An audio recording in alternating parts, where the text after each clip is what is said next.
What's happening, everybody? Welcome back to Redemption with Jaden. We are back with our regularly scheduled programming, and we've actually got some bonus material this week. So a little bit of the backstory here. This box opening that you're watching now was supposed to be what I was hoping to do last week. I was hoping to do this live last week.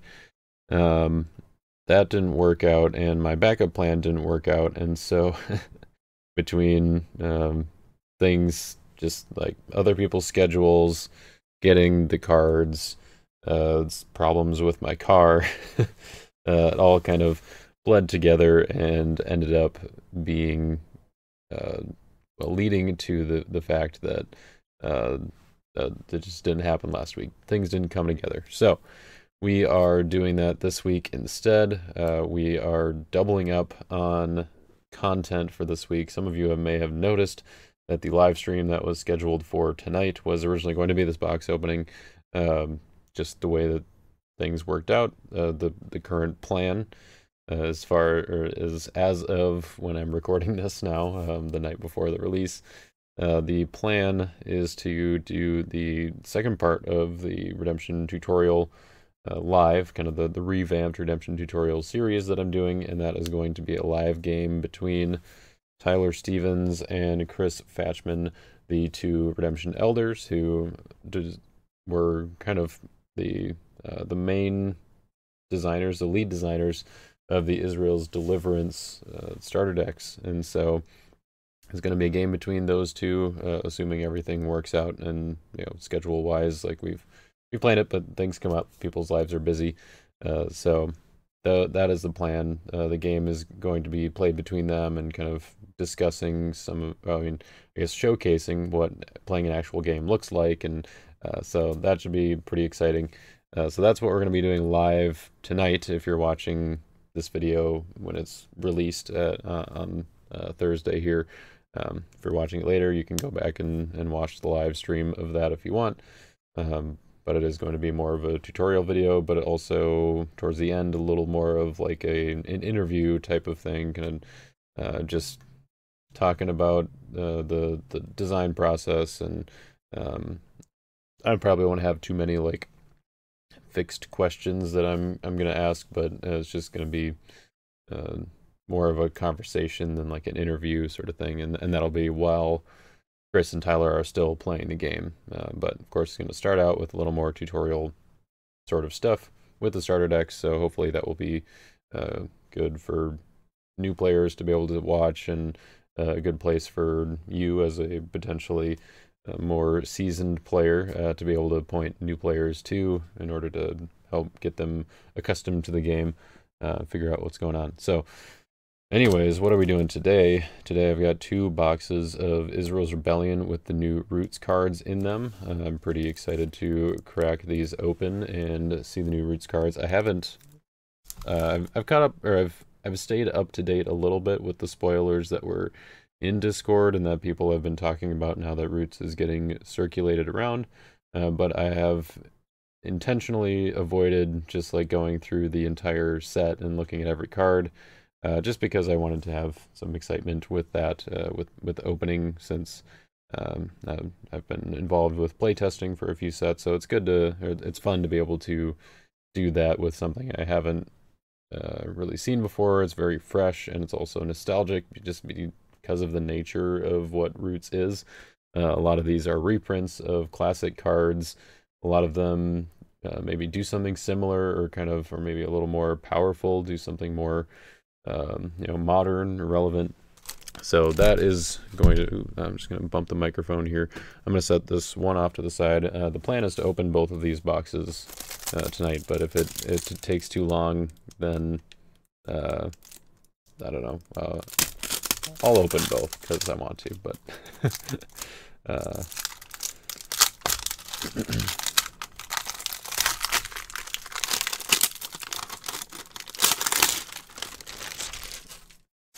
all right. So Israel's Rebellion is the most recent regular release set, and then Roots is now this set of filler cards that is being released that will be the same for like a few years, and it will probably be released, or probably be packaged with the the next few sets as the filler, and actually some of the older sets will begin to be packaged with roots once once Rob runs out of the older versions, since it's all on-demand printing and packaging at this point. I am going to be opening the Israel's Rebellion cards as well.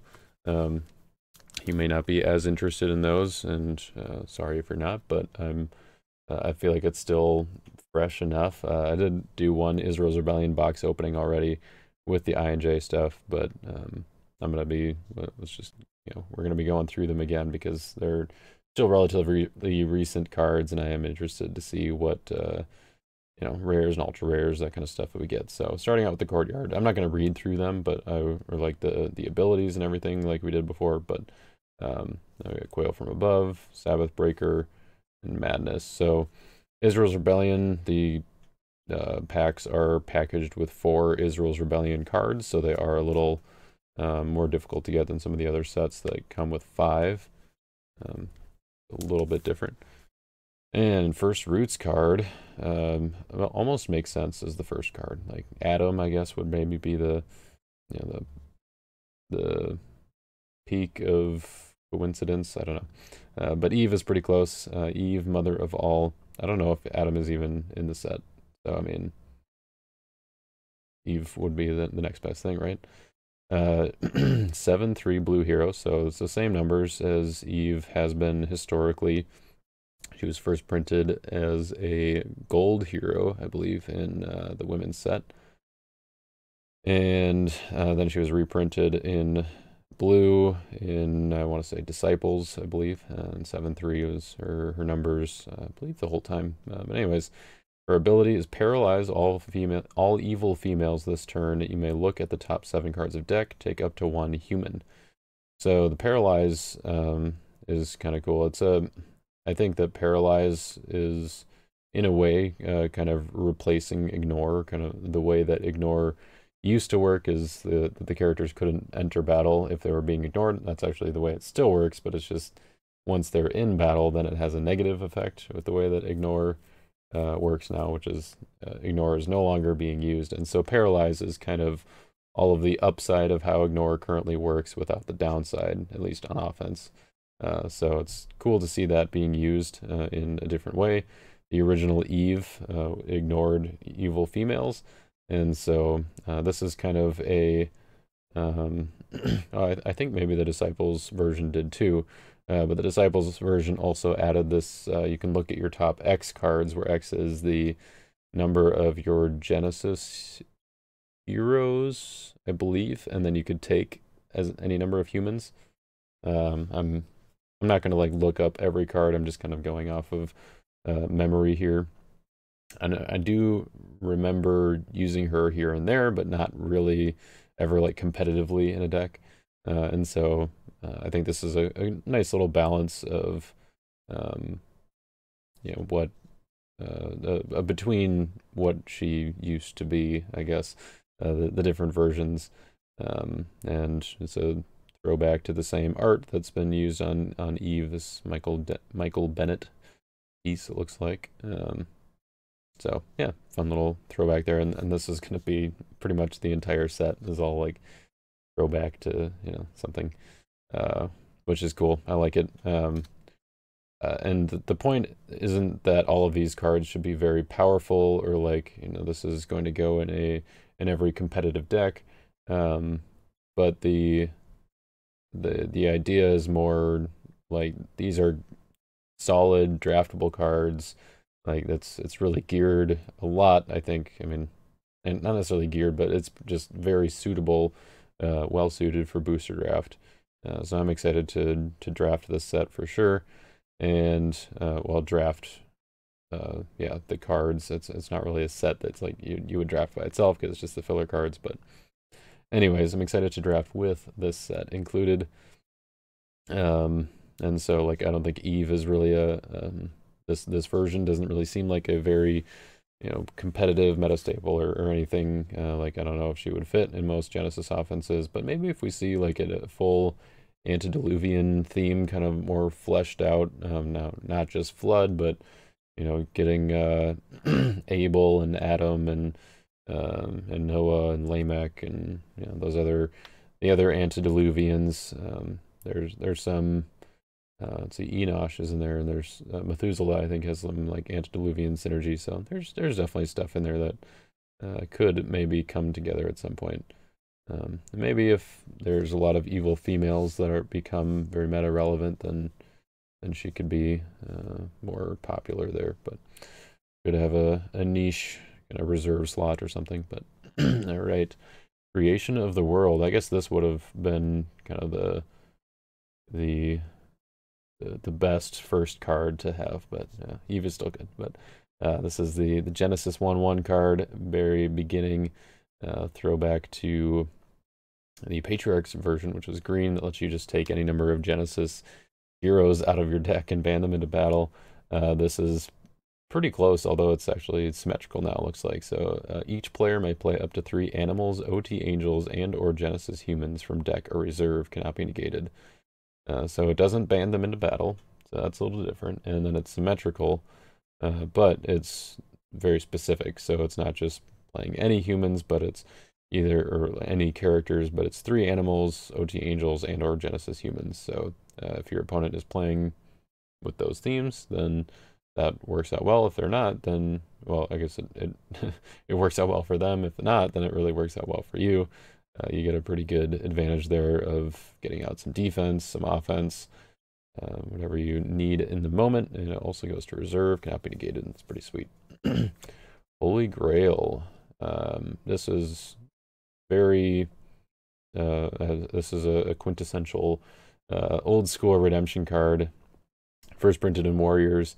Anytime you may convert an evil human in a territory to a hero, limit once per round and twice per game. So this is pretty much an exact version of the Warriors version, or exact copy, I guess, of the Warriors version, and also the Persecuted Church version, which is a little bit harder to get at this point. So it's fun to. I'm glad that this was one of the reprints in the root set. Lost Souls. Yes. If an OT Lost Soul accepted token is put in play, you may create a Lost Soul token in a land of bondage. The original version that they spoiled did not say accepted token, so it would max out its activation limit every time an OT Lost Soul was put in play, so just create 4 tokens.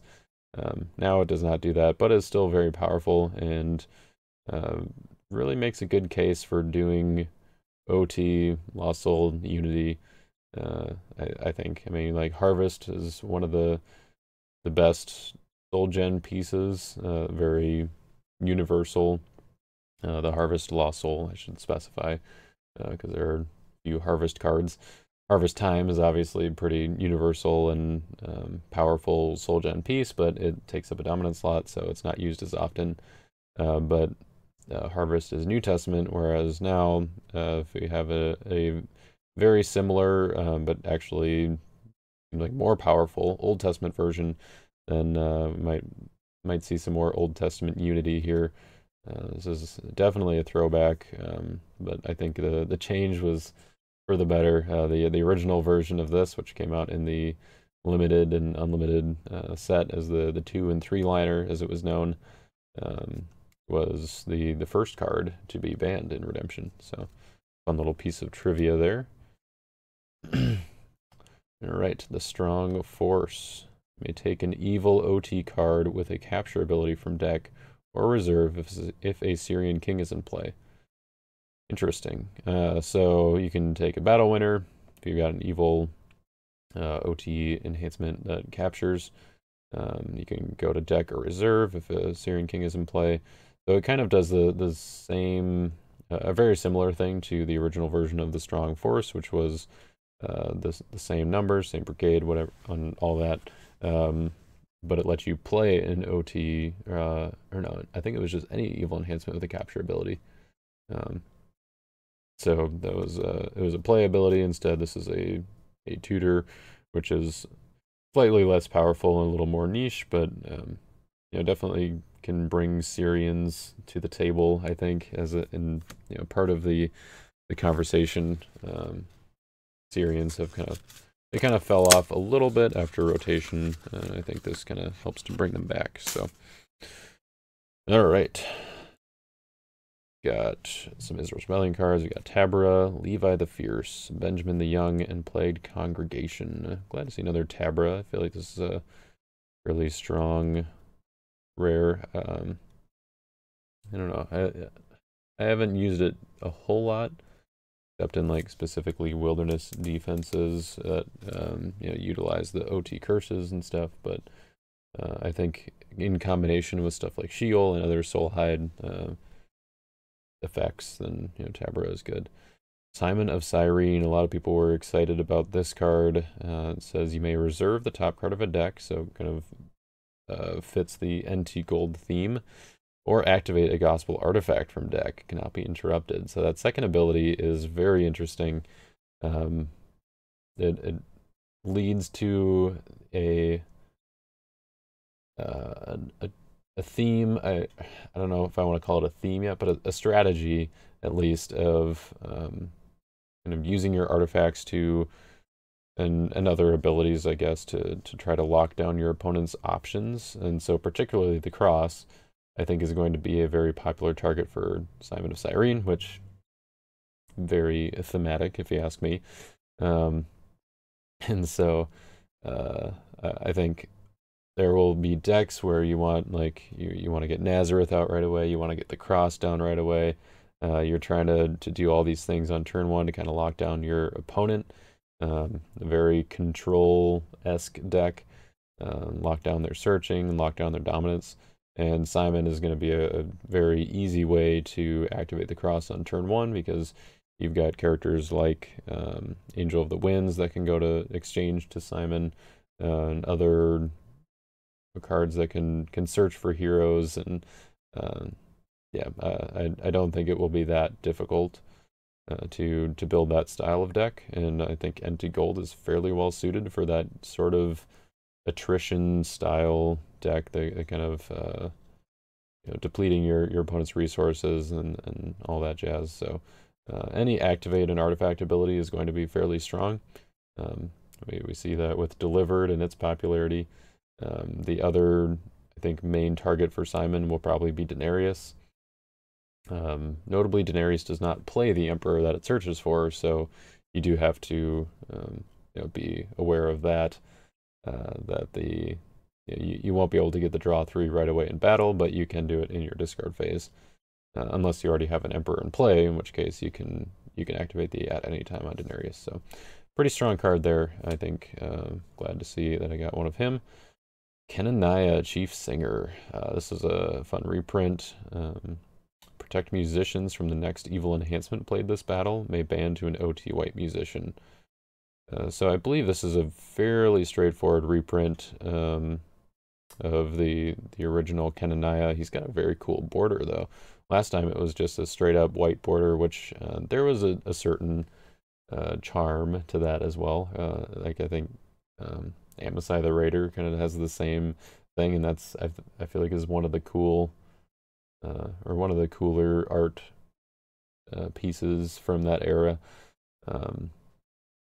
Despite the words being on the art, but this is a very slight downgrade from the original Kenaniah. The original one could ban to any musician, whereas he has to ban to an OT white musician, so no banning to music leader or like Moses, friend of God. Some versions of David, like I think particularly David, Outcast Refuge, would be a way in which just banning to any musician could be abused, or it wouldn't have been like game breaking by any means, I don't think, but definitely good to kind of keep an eye on things, keep things in check a little bit.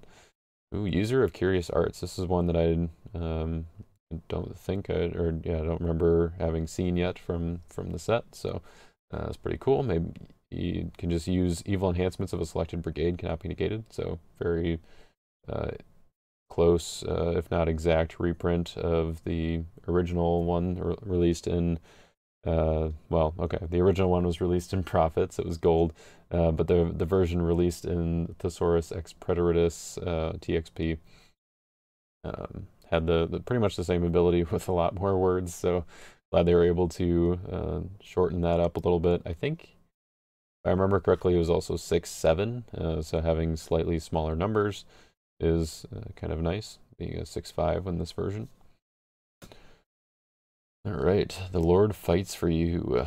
If used by an OT hero, discard all evil characters. Oh, okay, that's cool. And it's a Joshua enhancement, which I think is has some implications with the way that yeah, I think we're probably expecting to see some more Joshua stuff coming around, although a lot of it right now is red, but obviously red is going the way of the dodo as a brigade in redemption, and so I think it seems like Joshua stuff is kind of transitioning to gold, based on this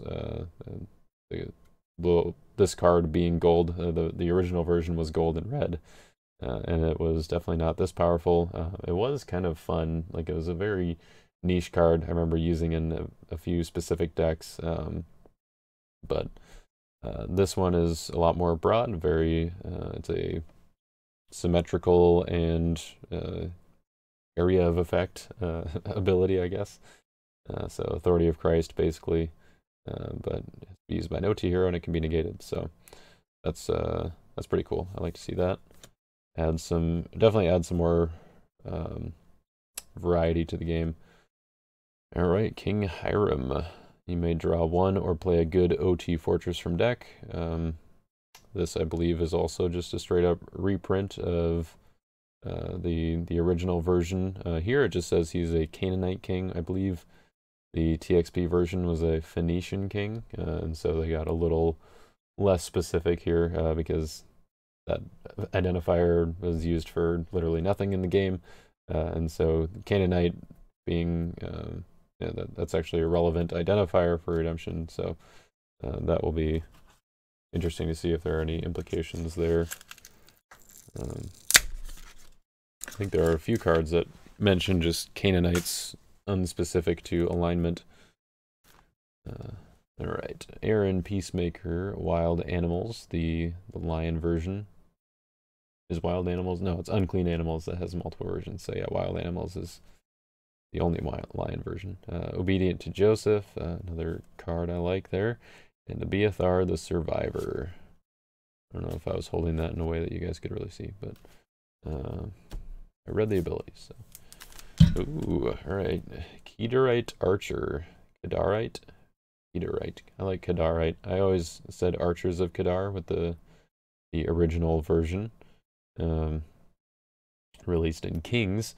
It seems like it did a very similar thing. If this card is discarded, you may discard a hero in a territory, may ban to an OT human warrior. I believe the way that the original one, the Warriors, or the Kings version worked, was that you could discard a warrior class hero in a territory, and then if you did after battle, discard this card.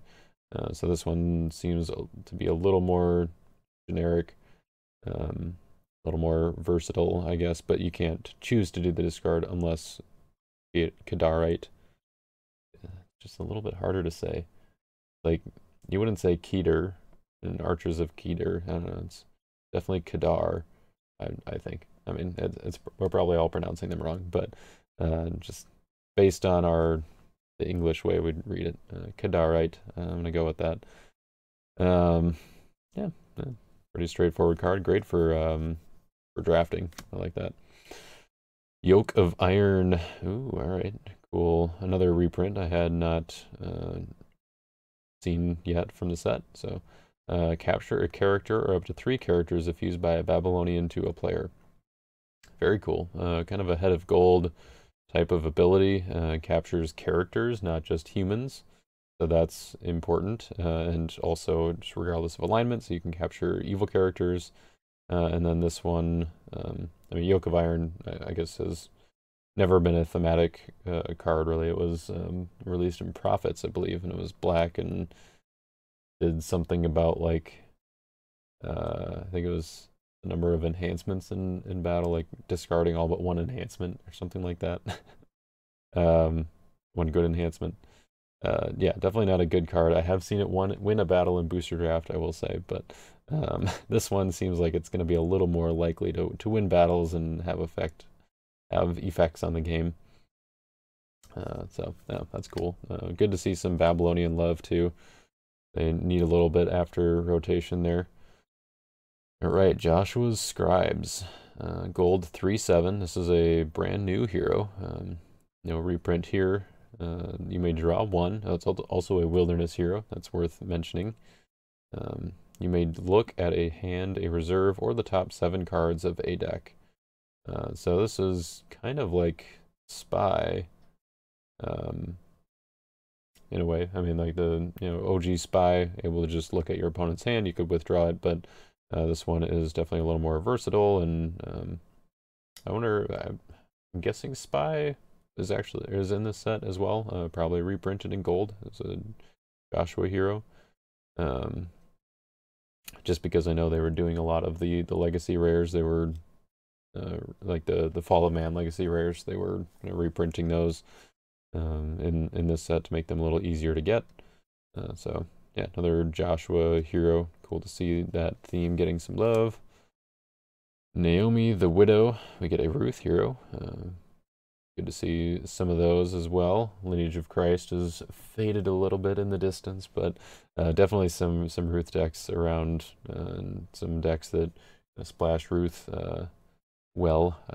Good old Infinidab. And Infinidab, I mean, well, Aminadab and Nashan and Ram, I think, are the 3 wilderness guys. They're kind of getting some love with wilderness stuff going on, so... anyways, Naomi, you may top deck a good Ruth enhancement from discard pile, may ban to a Ruth hero. Yeah, not bad.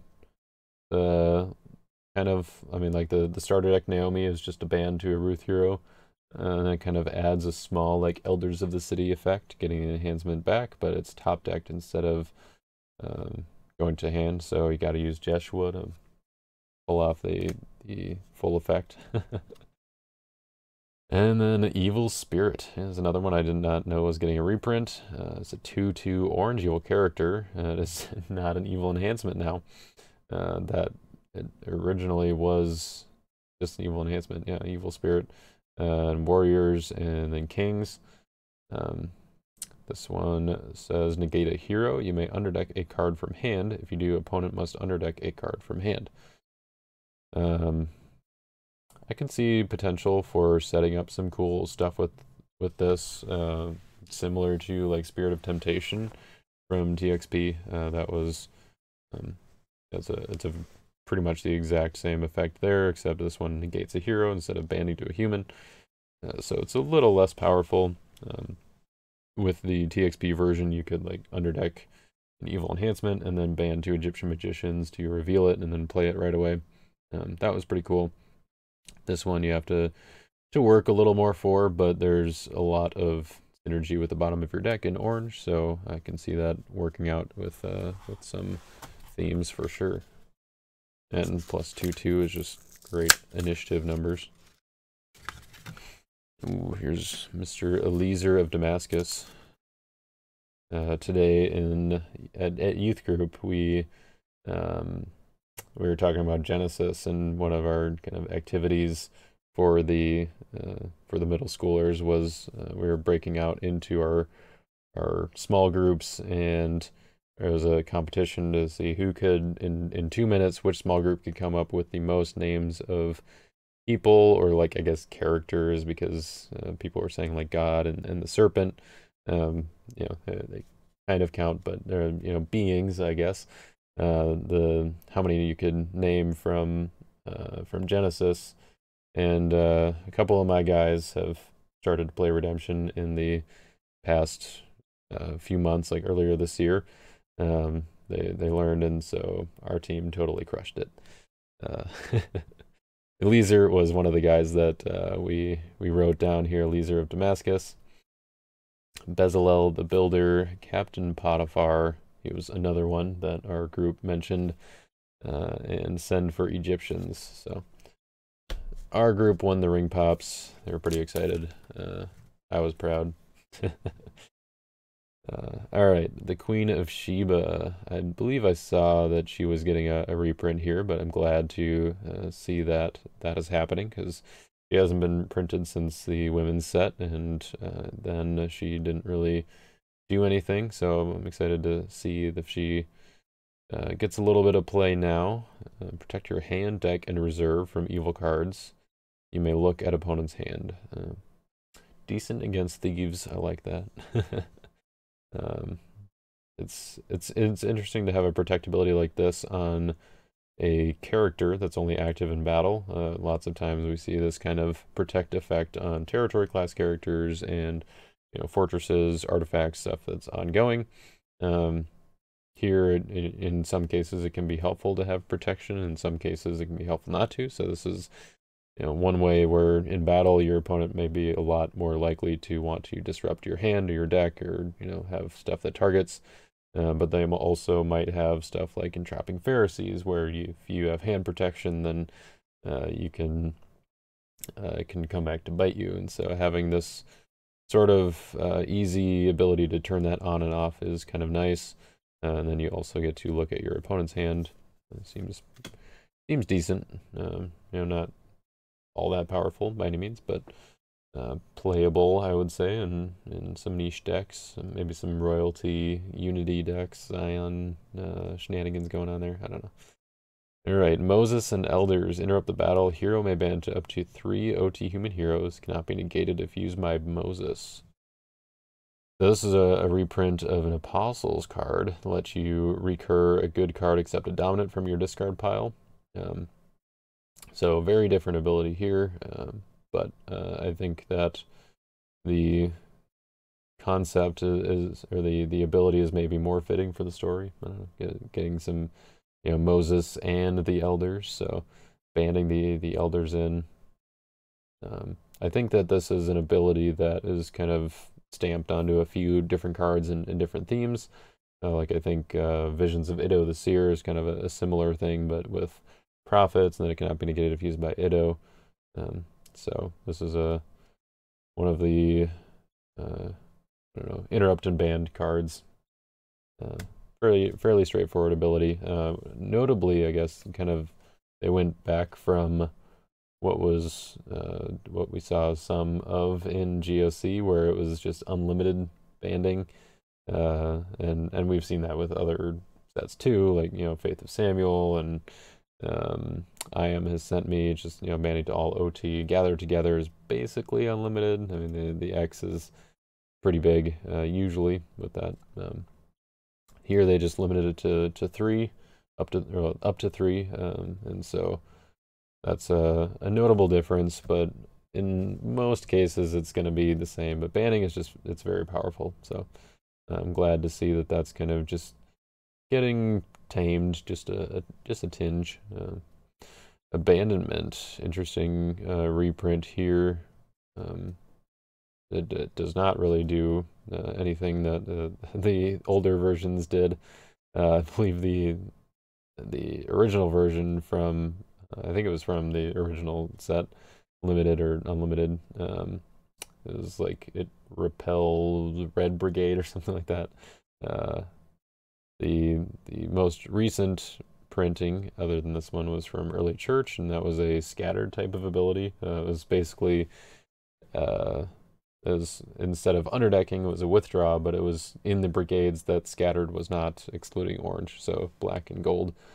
But this one is just straight black, and the numbers are a little different because the abilities negate all other cards in battle. So this is going to be kind of you're going for the stalemate effect, or stalemate result, I guess, negating other cards in battle and getting 5 toughness to get your numbers there. Interesting reprint, good for Philistines. I think they could make some good use of it. Good for Canaanites too. Even Sadducees, I could see it maybe being used, but We also have Ephraim the Bountiful, another son of Jacob here, that did not get printed in Israel's Rebellion. So, opponent may underdeck an evil card from hand. If they do not, you may reserve an evil card from a deck. So, following the theme with the sons of Jacob, where your opponent can do this thing. If they don't, well, they're going to have some kind of penalty. This one is actually fairly strong, I would say, as far as the Sons of Jacob abilities go, because the punishment is pretty severe, I guess. You know, reserving the 3 woes from a deck, or from their deck, seems pretty good. Taking out their dominance. Yeah, I like that. And it's a 2/1, so good initiative there. And a Hopper. Glad to see one of these. If drawn, give this card to an opponent's territory. I mentioned this in one of the recent videos, I think from the last Lucky Grand Prix series, that I just wasn't that big of a fan of the fundraiser hopper, where it's like the youth pastor or whatever skipping, hopping. It's cool, it's borderless and it's fancy, but I'm just kind of partial to this older art, and so I like to see that. It was a legacy rare from Fall of Man as well, so I'll probably still use that one, but good to have some extras, I guess. All right, Balaam, son of Beor. Good to have another one of him. Oholiab, the Engraver, increasing numbers, and Sabbath Breaker, the gray and crimson one. Cool, cool. All right, captured Ark in the appropriate brigade. Look at that. Okay, so take an artifact is the evil enhancement side, and it is territory class, which that's pretty cool. Good answer to the whole Nazareth cross shutdown thing, or lock thing. It's yeah, I like that. Just a very simple ability, which is what you kind of expect for the enhancement side of a curse, or for either side of a curse. For them to kind of be simple, but together makes it flexible enough to be playable. All right, and then the artifact is pretty similar to the original artifact ability on Captured Ark, the Crimson version. Negate and underdeck an artifact controlled by each opponent. So for the notable differences here, I guess it underdecks instead of shuffles, which can either be I guess in pretty much all cases is like better. It puts the artifact further away, on average, I guess, more likely to be further away. But also this one doesn't have a limit. That's probably the most impactful aspect. There's no limit on the number of uses for this one, so that's pretty cool. Nurgle Sar Ezer Rabmeg. Nurgle Sar Ezer Rabmeg. I'm gonna go with that. Nurgle Shar Ezer, Nurgle, or just Nurgle, as most people call him. Let's just go with Nurgle. That's what most people are gonna say, and most people who played when the OG Nurgle was a thing, was played. That's what most people said. Looks like this version is toned down just a little bit. The other one, if another Babylonian was in play, it made all OT enhancements, evil OT enhancements, CBN. Now this one says OT capture abilities and weapons used by this card cannot be negated. So it's now limited to specific types of, well, a specific type of ability or a specific class, but still a fairly powerful card. Definitely makes it in a Babylonian deck. So, Emperor Vitellius. This was one that I think some people were excited about seeing again, but other people who played back when the OG Vittles was around, they were a little bit disappointed that in the toning down that he got. Roman Emperor that with X equals the number of opponents' good brigades. It says if blocking and another evil Roman is in play, you may draw X, limit 3, now be negated by a good card. The OG version was straight up 10-1, you may draw X, X is the number of opponents' good brigades, now be negated by a good card. So there were no conditions as far as having to be blocking, which is significant for conversion factors. And then another evil Roman has to be in play, so that's another condition. And the X is limited to 3. So it's yeah, I mean, I understand why, but also a little bit sad. Romans have Denarius. They don't need more powerful drawing stuff. All right, Zadok anoints Solomon. You may take a good OT card from deck. Not territory class, notably, but still powerful. It's a lot more flexible on what it can search for than the original version from TXP, which had to be used by a Tabernacle Priest, and it had to get a good card with a brigade other than Teal. I think an OT good card with a brigade other than Teal, which meant you couldn't get dominance or fortresses. That's pretty much it. Those are the only good cards without brigades, right? Dominance or fortresses, and this one can get either. Can get good OT fortresses, good OT dominance, or heroes enhancements, all that jazz. So that's kind of cool. I like it. Very simple but effective card. Angel Chariots. It involves music, so it is a Psalms, or it is from Psalms, which implies it involves music. And it's a weapon. Negating evil card, you may draw 2. So pretty straightforward chariot and horses kind of card. 2k horses effect there. This doesn't have the playability, but it's a negate evil card, draw 2. It's kind of like the Philistine chariots and Egyptian chariots that we saw from the starter decks, which negated good enhancements and then let you draw 2. This one involves music. It's probably some whatever. Probably some implications there that will be important, but Wandering Israelites, I am glad to see another one of these, because only having one for my Type 2 deck was a little bit disappointing. No Salvation, Dan, Justice of Peace, and Naming the Nation. Awesome. And now Jacob the Wrestler, another Genesis dude, was mentioned in our youth group challenge. If you control a son of Jacob, you may draw 2, may ban to an OT angel. This is cool. This is going to be... It'll be played. I'm fairly confident in saying that. If by no one else than John Hendricks, he will definitely be using it. OG Jacob lets you ban to any angel, and that was it. The spoof Jacob of kind of this part of Jacob. So there's Jacob, Israel, and Cloud of Witnesses, but the Faith of Our Fathers Jacob, that was kind of this version, lets you ban to an angel or play a Genesis enhancement. I'm not surprised that part didn't didn't make it. Playing the first is pretty strong, pretty strong ability, especially these days. But yeah, I think this is a good compromise. If you control Son of Jacob, you get a little bit of drawing, and then now it only bans to an OT angel, which so it's not as broad, but still very effective. Chariot of Fire. Shuffle all heroes from discard pile. So the original Chariot of Fire required you to be attacking, so it was following your rescue attempt. You would shuffle all your heroes from discard pile.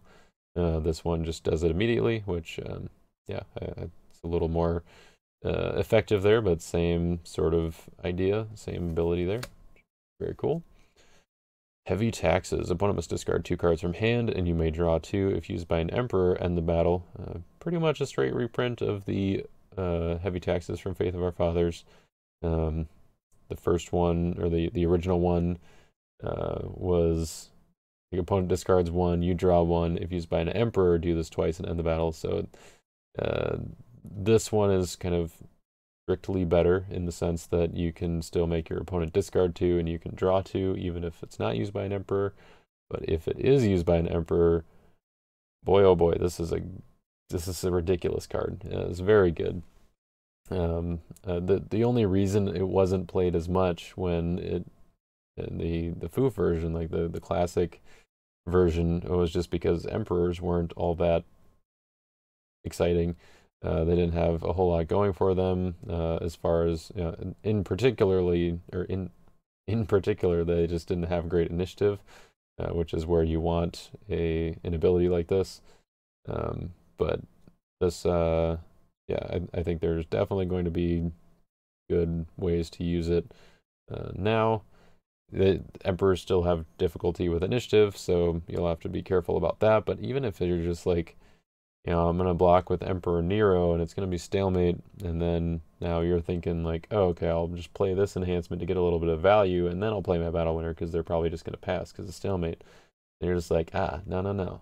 I'm going to play heavy taxes, and you might be, because of the numbers, you might end up, losing the battle. It doesn't end the battle in a stalemate. So if you are losing by the numbers, like you evaluate the numbers, you basically just go right to battle resolution. You skip over the, okay, you pass, I pass, you pass. You're just like, okay, now we're going to the numbers, evaluating who's winning or losing the battle, and it ends like that. In some cases, it might, or in a lot of cases, it'll probably end as a stalemate because it's a 0-6, but in some cases, it could end with the heroes losing. In some cases, it could end in mutual. Seems pretty few and far between where that would happen, but yeah, cool card, cool ability. I'm a fan. King Sargon II, little Assyrian love here. You may play an evil OT fortress from deck. You may capture an evil human in a territory.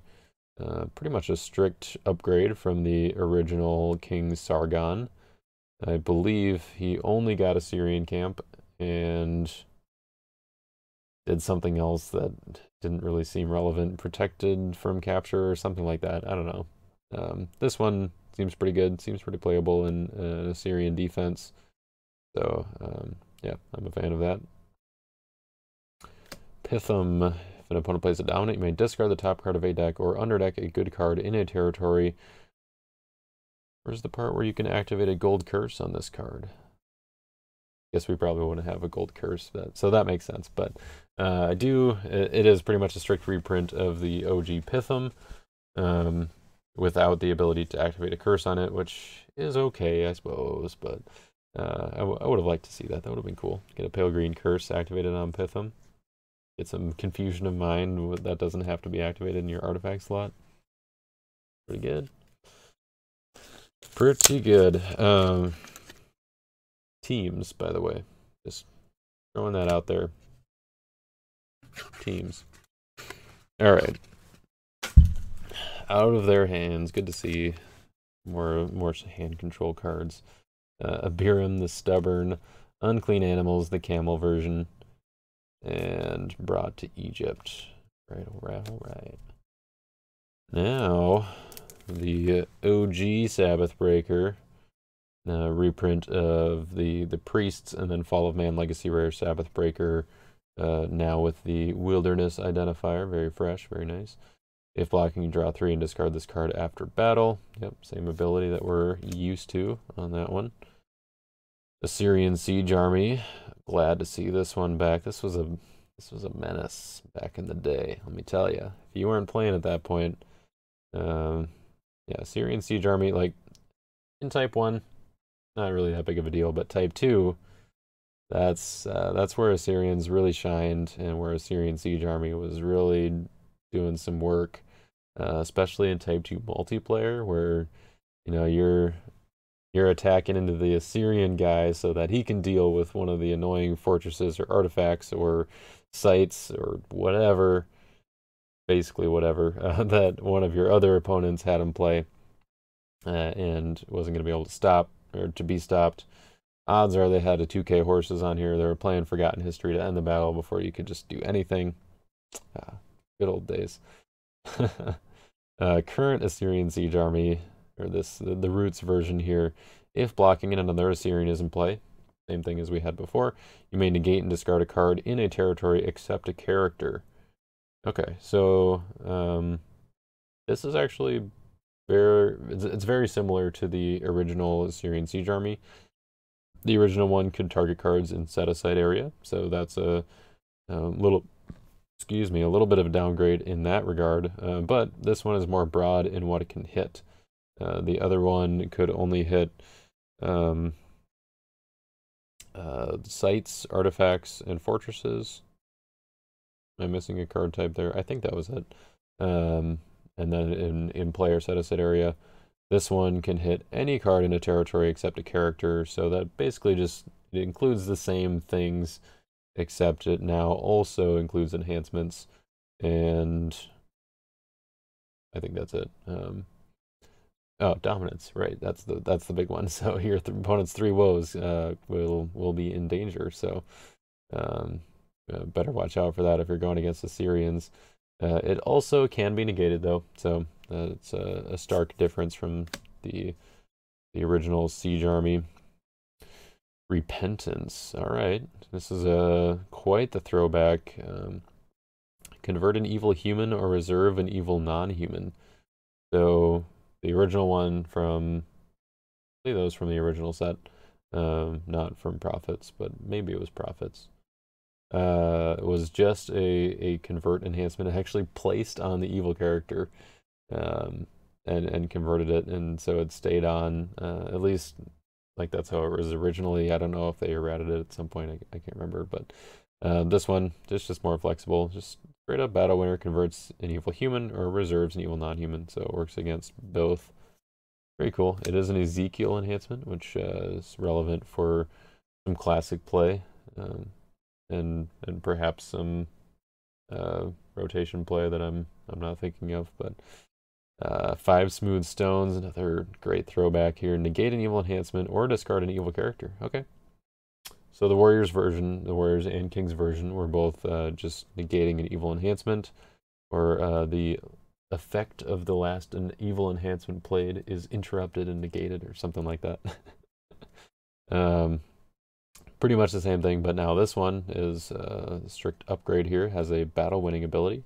Pretty cool. And it's a 1st Samuel enhancement. Goes with some of the starter deck cards that came out. Ooh, alright. Rafa of Gath is getting a reprint as well. It's a little bit of an older promo. This one is not territory class. Says you may take a Philistine warrior from deck or black weapon from reserve. Giants cannot be negated. Okay, that's cool. So he doesn't do any protection in territory like the promo version does, but the in-battle ability is pretty much the same, except here the giants cannot be negated, and that's interesting. Yeah, I'm curious to see what implications that might have in a giants, either Canaanite giants or Philistine giants defense, if you're banding characters in, that kind of stuff. Go into captivity. Glad to see another one of these. I only had one. That's probably one of the better, if not the best, curse in Israel's rebellion. A Hittub, the high priest. Good old hot tub. The chosen warriors and Potiphera, priest of On.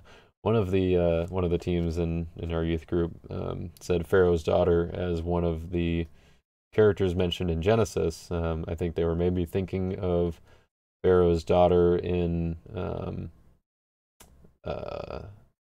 Exodus, of course, that we see the one who scooped up Moses and all that. But one of my fellow youth group leaders, he was like, "Oh, but I know there's a daughter that Potiphar gives to Joseph when he puts him in charge, but it was the daughter of Potiphera, priest of On." That's actually in the verse here, Genesis 41:45. So, Asenath is her name. So that would have been a good one to include, Asenath. Got to remember that for next time, but they did not get the point for that one.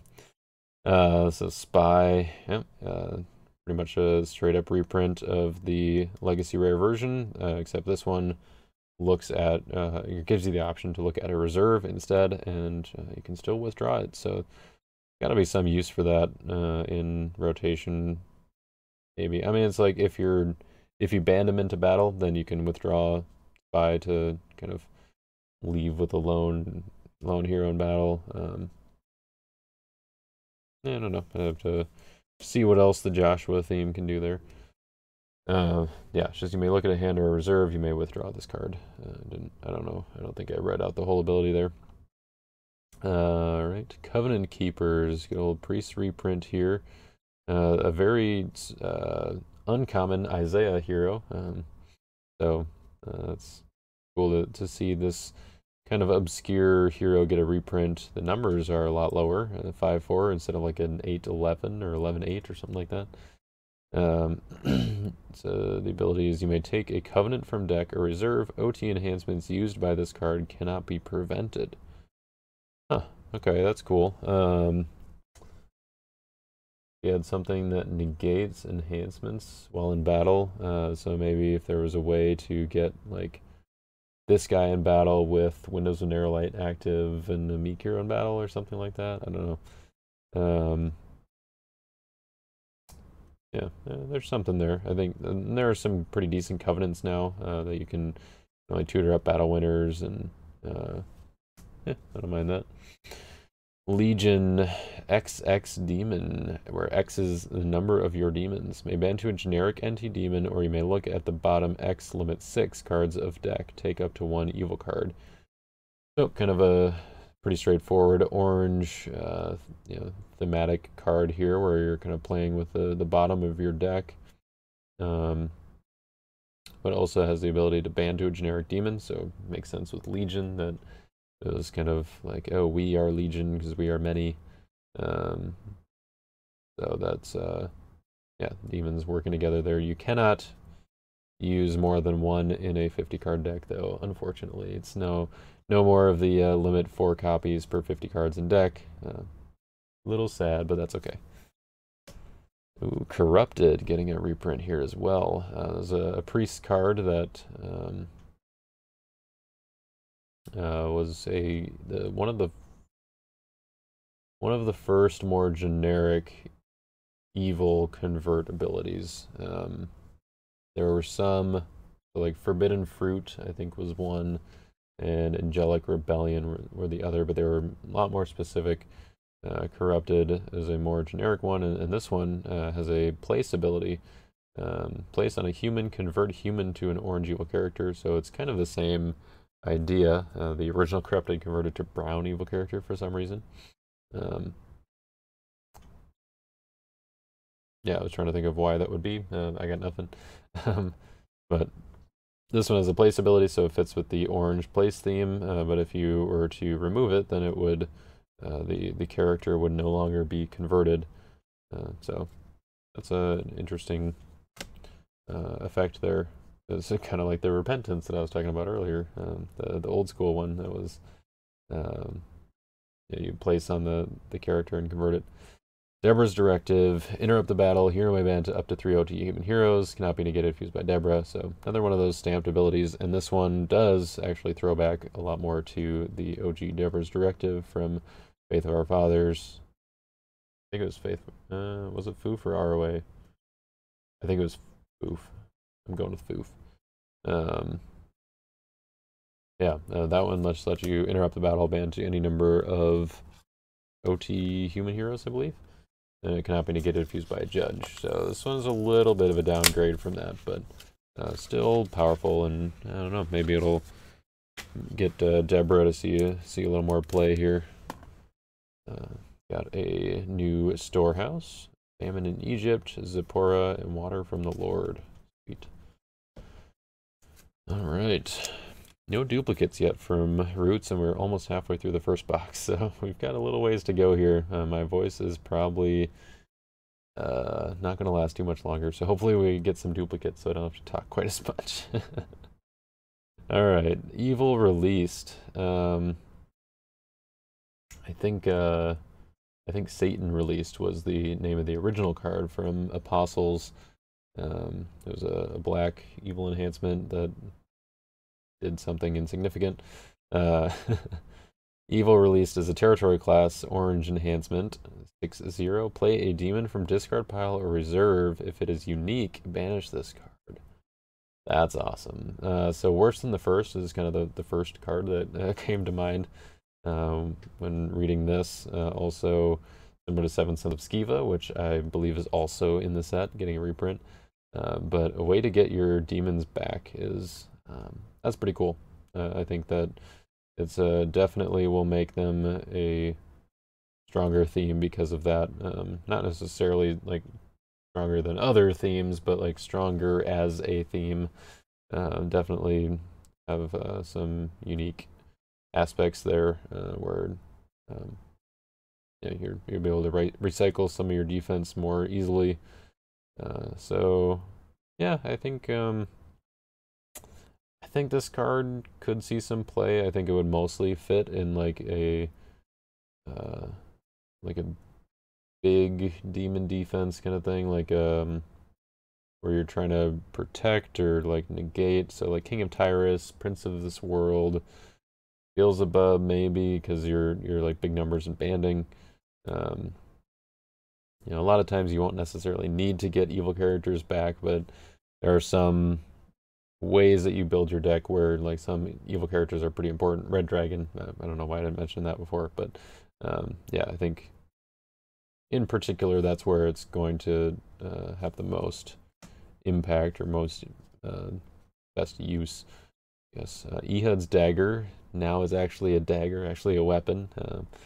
Very cool. It's the dagger that got stuck inside King Eglon. Um, is yeah, interesting story in Judges there, Judges 3, if you haven't read that before. But the ability on this one, negate an evil card. You may discard this card to discard an evil king, cannot be prevented. So it's a little less effective. Well, I don't know. There's still some good effect to it. Yeah, I'd say it's actually pretty similar to the Rock of Ages version. That one was interrupt the battle. You can discard an evil enhancement or an evil king. Cannot be negated if used by a judge. So this one negates instead of interrupts the battle. And then you can discard it to discard an evil king. So you could just discard, or you could just negate the enhancement and then leave it so that you can equip it after battle or something like that. So it's not, yeah, I don't know. With the weapon, I'd say it's fairly, or the weapon class, I'd say it's fairly comparable to the old one. The big difference is just the cannot be prevented versus cannot be negated. Like that does make a fairly significant difference. Just the way the game is going. You know, there are fewer cannot be negated things, and there are just more negates around, which I think is great. It makes for more interesting battles. But just if I'm thinking to the old original version of the card, I think the original version, still maybe has a little bit of an edge just because of that. King Lemuel. Glad to see this guy get a reprint. He was like not really used when first came out. I saw some decks that used him like very early Throne of David decks before Throne was an actual thing, or like was used properly, I guess. If you control a female hero, you may exchange a card in hand with an OT purple enhancement from discard pile. So this is King Lemuel was the guy who wrote Proverbs 31. It's kind of talking about things that he was taught from his mother. So very cool thematic ability here. Yeah, useful here and there, but yeah, I wouldn't expect to see him get too much competitive play, but we'll see. Abeyance. Reserve all evil characters in battle. Yeah, another Ruth card here. Very straight up battle winner. Not bad. Women as snares. Oh yeah, good old throwback here. Original version was pale green from the women's set, and pretty much did the same thing. If blocking, you may capture all evil male humans in opponent's territory. I believe that the original version did not require humans. It was just all evil males in opponent's territory, so you could capture demons and animals as well. But just with the way that capturing works in Redemption, I think it makes sense to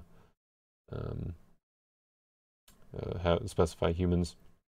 I also wonder if this effect on the art is new. There's kind of like a spider web kind of effect going on. Let's see if I can get the camera to focus on the art there. You can probably still kind of tell. There's like a little bit of a spider web thing kind of going out from the woman in the picture. So it kind of fits with the verse. And I discovered is more bitter than death, the woman whose heart is snares and nets, whose hands are chains. So kind of like a spider catching a fly in the web.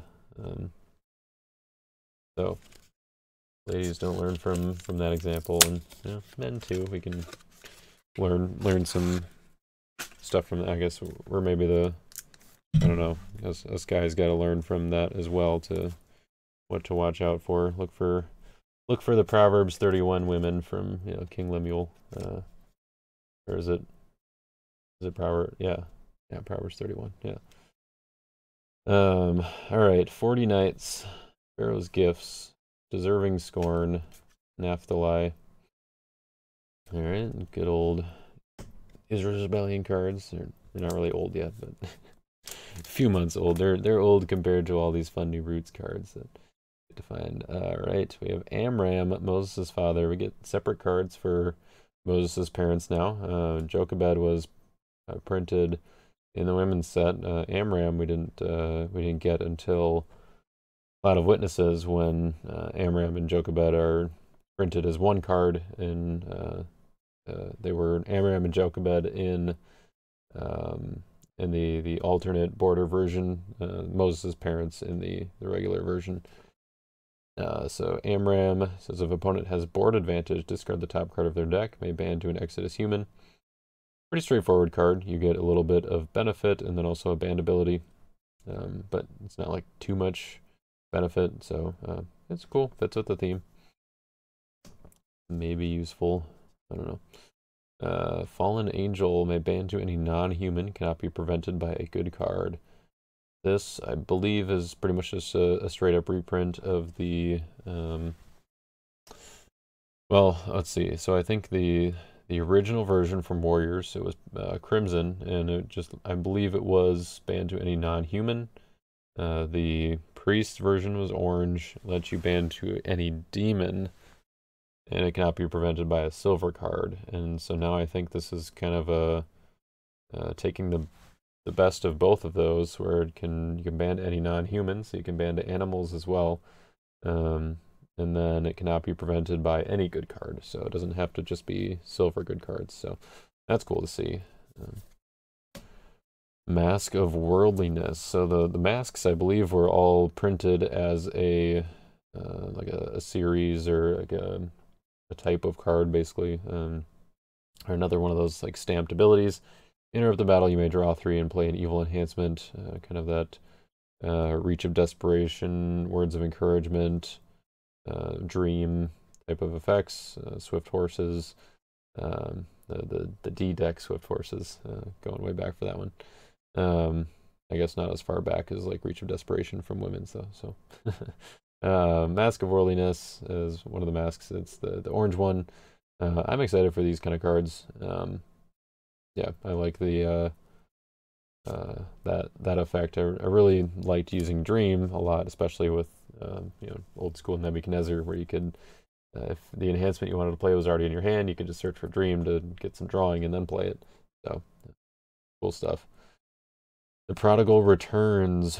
Bounce a character. You may add a New Testament hero to battle. Huh. Okay, so it's a potential battle winner. If they have multiple characters in battle, then you can just bounce one of them. You can also just bounce a character in territory and then ban. And it's also add to battle, which is interesting.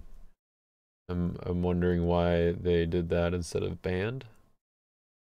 Oh, because you can bounce your own hero. I see. So you can bounce the character that you play this on, and then add a hero to battle. Banned requires there to be another hero in battle, I believe.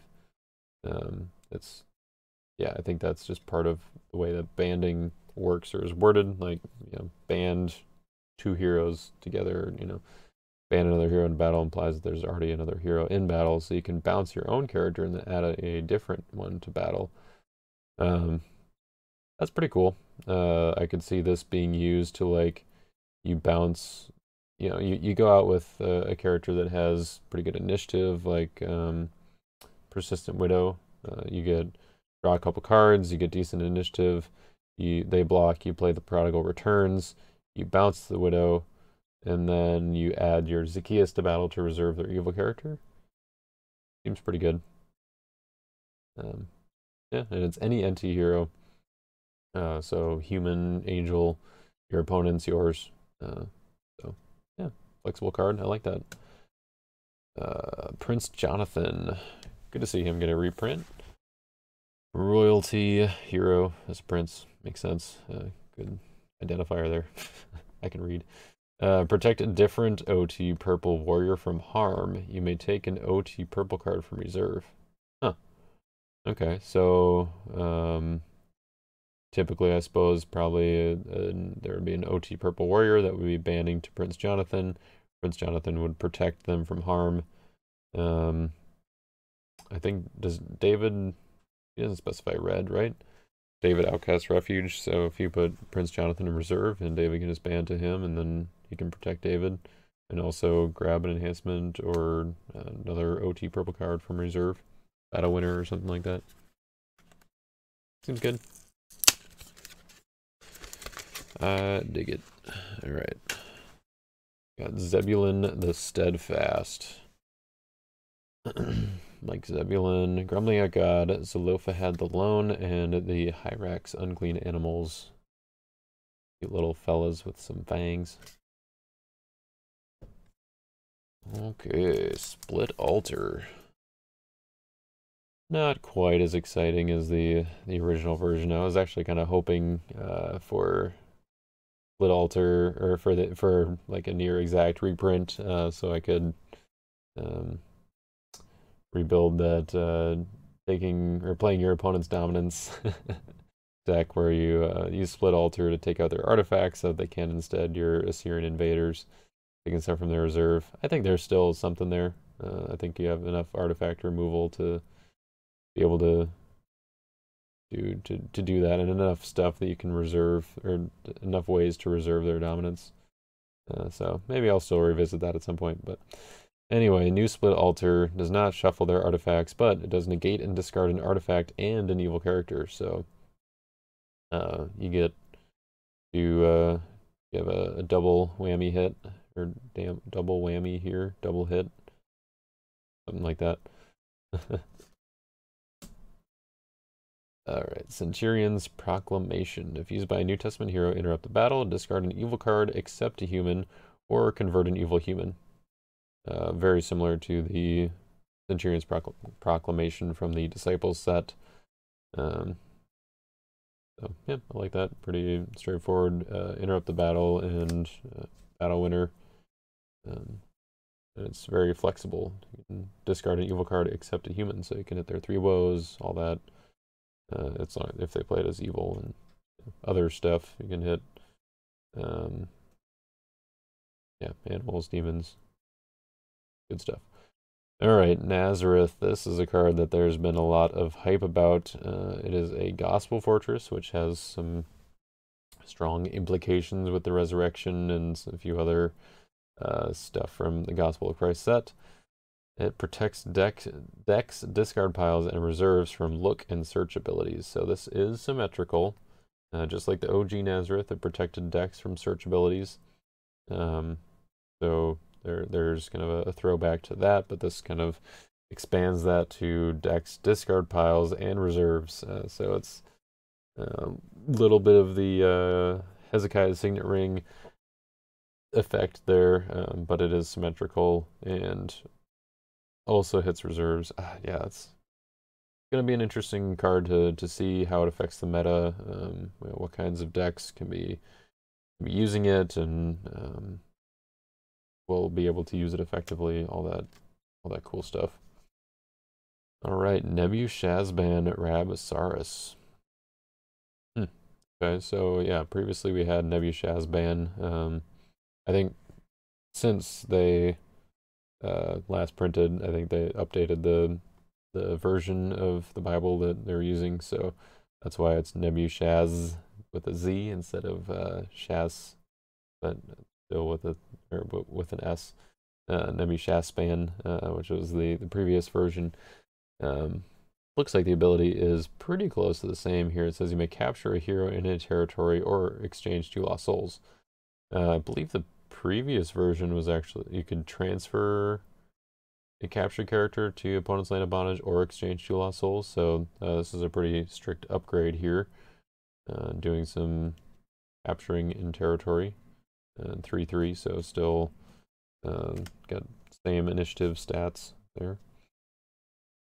Alright, Nebuchadnezzar's Pride. Interrupt the battle, reserve all characters in battle. This is basically a reprint of the original one, which was interrupt the battle and set aside all cards in battle. Or was it all characters? All characters and sites, I think, in battle for 4 turns. Which at a certain point in the game, like in the meta, meant the entire game. Right away, that wasn't necessarily the case. Definitely not in Type 2. That usually wasn't the case, or wasn't always the case at least.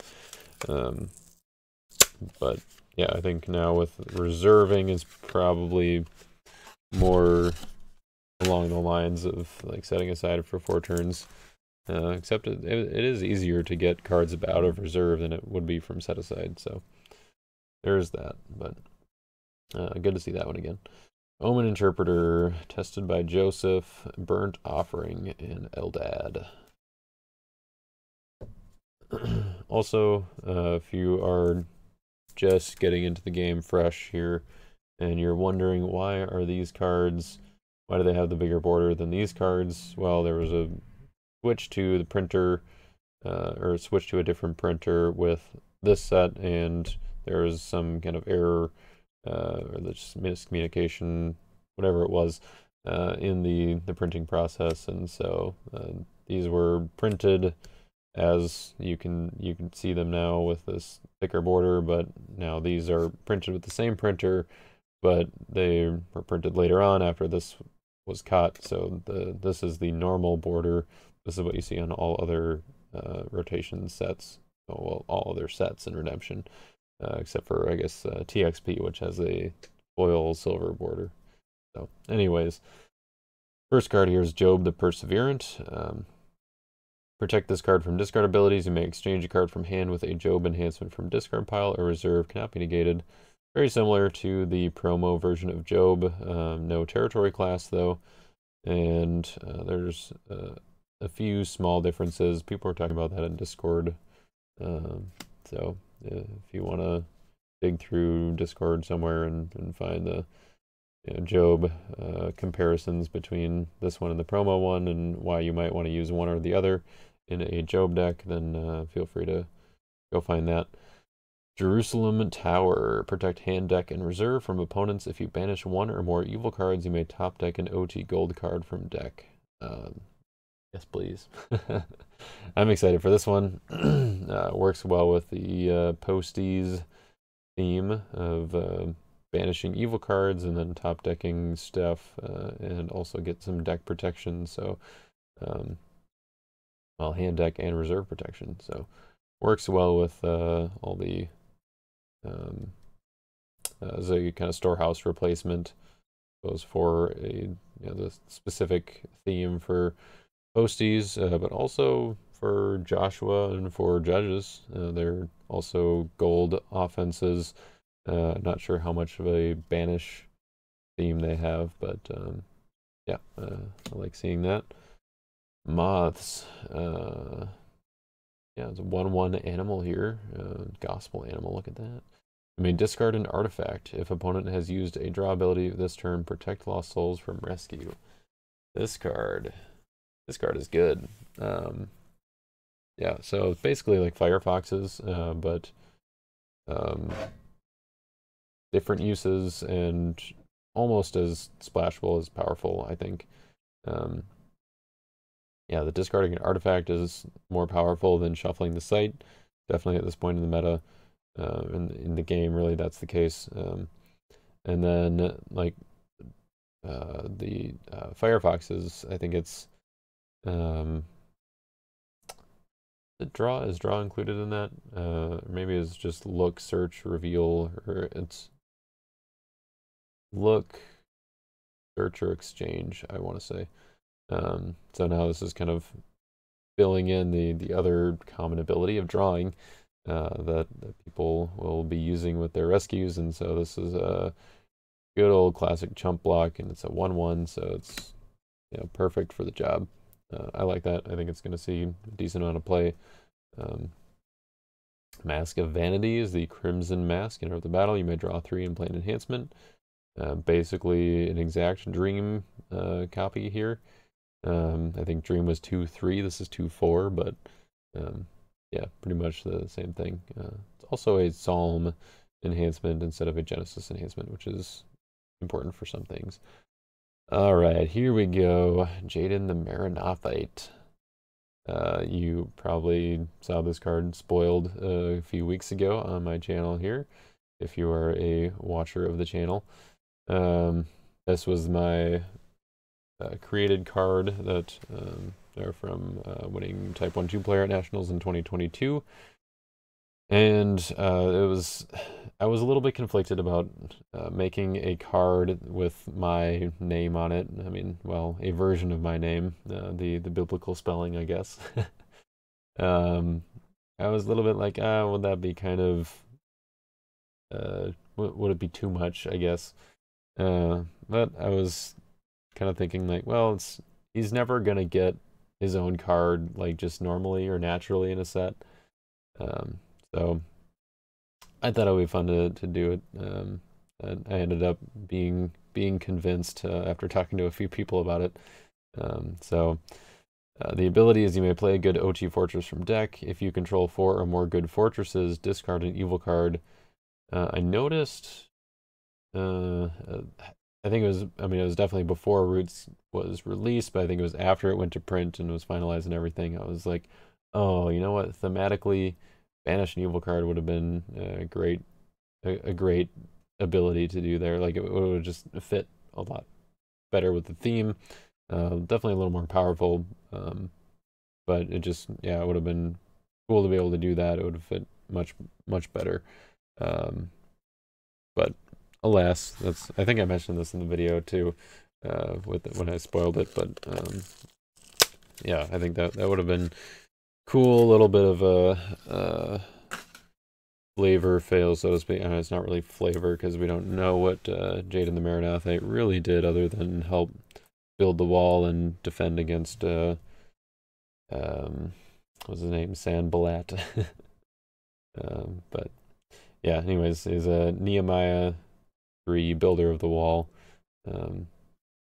So anyways, on to the next pack here. We are now in the second half of the first box, so moving right along. Oh boy, I'm gonna be up late. That's alright, we're having fun opening packs.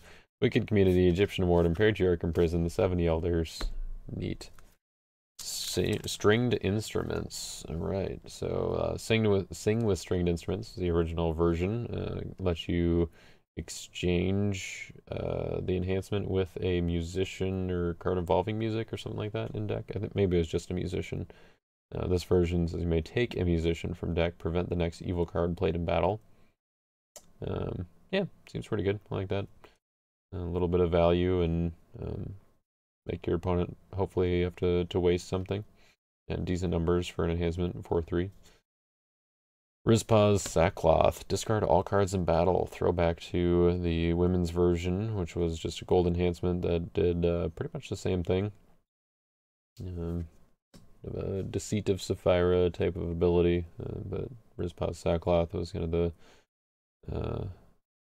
well, I don't know. Deceit of Sapphira was probably the OG. They were both released in women's, but more people played Deceit of Sapphira, at least as far as I saw. Job's Faith. Negate evil characters. Opponent must discard an evil card or 3 evil cards if used by Job from hand. Good to see this one get a reprint. Pretty much the same thing as the Disciples version, except it doesn't have a yeah, I think that one has a requirement of Job being your only human hero, but it cannot be negated. So yeah, there's some trade-offs there. Ooh, Color Guard reprint. I think I maybe saw this or expected it. I don't know. Where did I see this? In something, but anyways, it's unity, evil characters share a brigade, and then protect evil humans in territory from harm. This, I think, is going to be... I think it's going to be meta relevant. I don't know if it's going to be played everywhere. I mean, obviously, mostly in decks that have unity for brigade, so kind of the Sheol type of decks that are going to be playing that as well. But just choose the blocker is so prevalent. It's very good. And so, yeah, having protection from that, I think, is good and built into a Lost Soul. That's pretty strong. So I like that. I like seeing that. Stocks. You may capture a character limit twice. Oh, very cool. Kind of like Unholy Writ, except it's a use as you activate it. It's not a manual trigger, or like a manually activated ability, I should say. But it's when you activate it, you get to capture a character. Probably one from your opponent's territory. But if you activate it during battle somehow, like you play Delivered in battle, then you can capture the character in battle. Cool. And it's a limit twice. Understandable. All right, we found our Israel's Rebellion ultra rare. Israel's Rebellion, look at that. For the ultra rare for this box, at least. I'll go ahead and put that up here. Asher the Rich, Pharaoh's Baker, and Covenant of Peace. I didn't realize the Covenant of Peace was a numbers enhancement, so it's a good one with Phineas the Zealous. Is that what his a positive was? A little description there. Is that in a positive? I don't know. I don't remember my English stuff. Fortress of Antonia holds any number of captured humans. During battle, you may discard contents to add your evil anti-human warrior to battle. I like this. I kind of talked about this on Discord a little bit, I think. I think there got to be some cool things you can do with like the Herods and Sadducees theme. I think like Temple Guard. Adding Temple Guard to battle, and then playing an enhancement with the capture ability, maybe having Prison so that your capture abilities cannot be negated and stuff like that. I think that'll have some fun niche uses. Cup of Wrath, now an evil enhancement, which is interesting. I guess the reference changed. It used to be a Jeremiah enhancement, a good side battle enhancement, and now it's an evil Lamentations enhancement. Interesting. Relates to the Edomites, I guess, and so that's why it's in Crimson. Negate and banish a character. If you control a female, you may draw 2. Interesting. I guess the negate and banish a character does make it kind of similar, or like a little bit of a Cup of Wrath throwback, where you can hit a character of the same alignment, so a little bit of a side battle thing. But I don't mind that. Deborah the Brave. Oh, I don't know that I like that. That Deborah is now Chloe. I didn't realize that they were doing that. I mean, it's a cool picture. Like I'm glad it's getting used again. But it was originally on Chloe, who was printed in the E or F deck.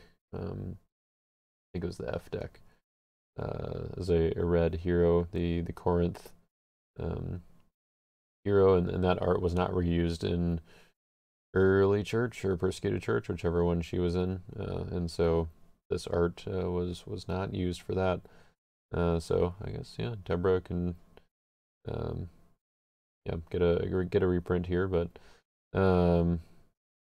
so yeah, she says protect Lost Souls from evil cards, may ban to an OT gold warrior, cannot be prevented.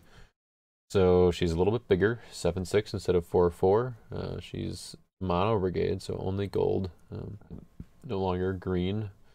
despite, she's now, or she's still a judge, musician, and prophet. She still has a protect lost souls from evil cards, which is on the Prophecies of Christ printing. The previous printings didn't have an ability for Deborah, so now she bans to an OT Gold Warrior in the CBP, so that's pretty cool. Makes me think Barak.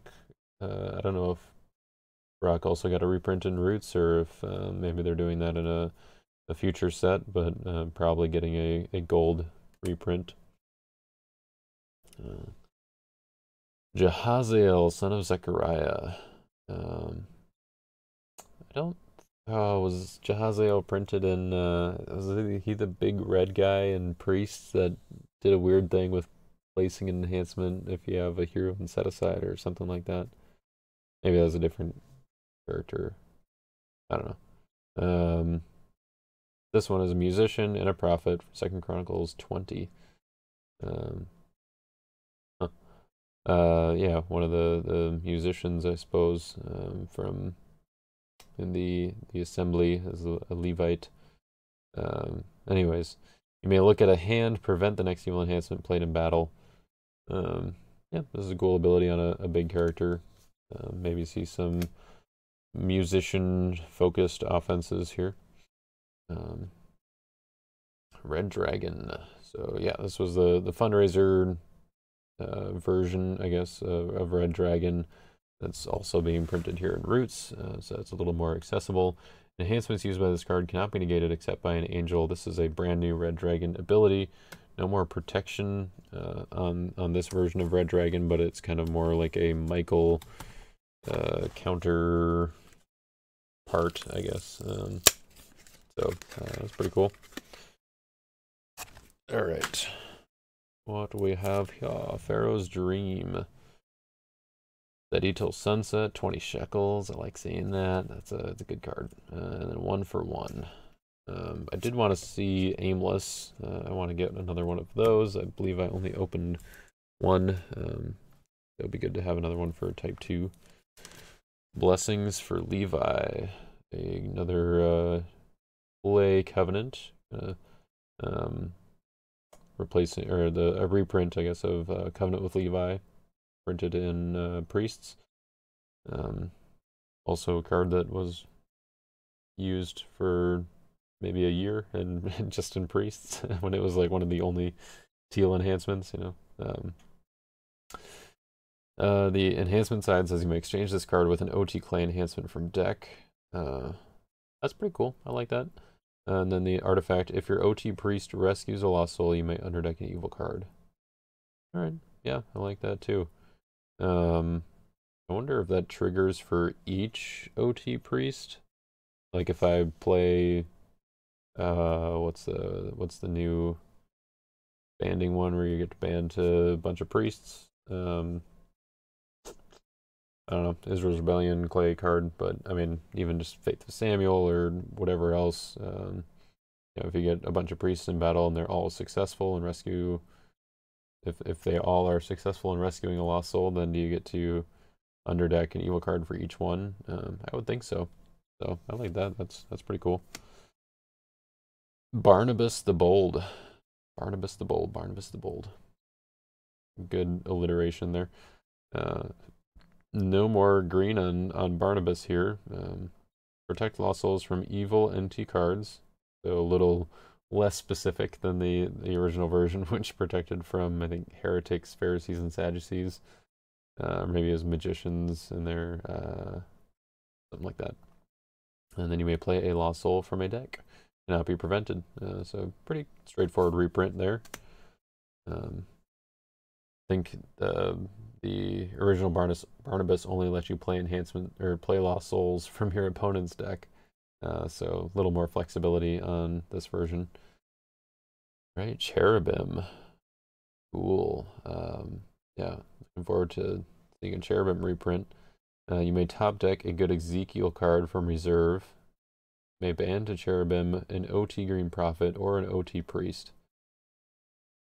That's awesome. I mean, it's very strictly a reprint here, which is sweet. Get the top deck part, so you can beef him up with Jeshua, and then you can ban a Jeshua. Look at that. Yeah, definitely gonna have to find some ways to use that.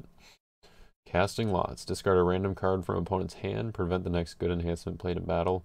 We're seeing a lot of this ability, and I'm a fan. I'm here for it. The prevent the next stuff. I think with a lot of things being, not having CBP or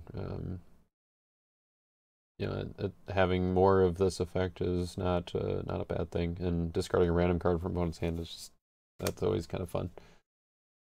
2,000 horses. Oh yeah, the good old the OG of the weapons that do the thing that it does.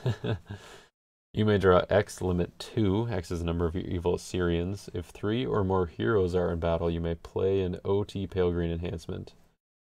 So this one does let you play an enhancement, similar to the old one. It does not interrupt the battle, and the draw is limited, or it's specific here, but yeah, you can play an OT pale green enhancement if 3 or more heroes are in battle. So it's going to be very specific when it actually happens, but yeah, I think it's still decent.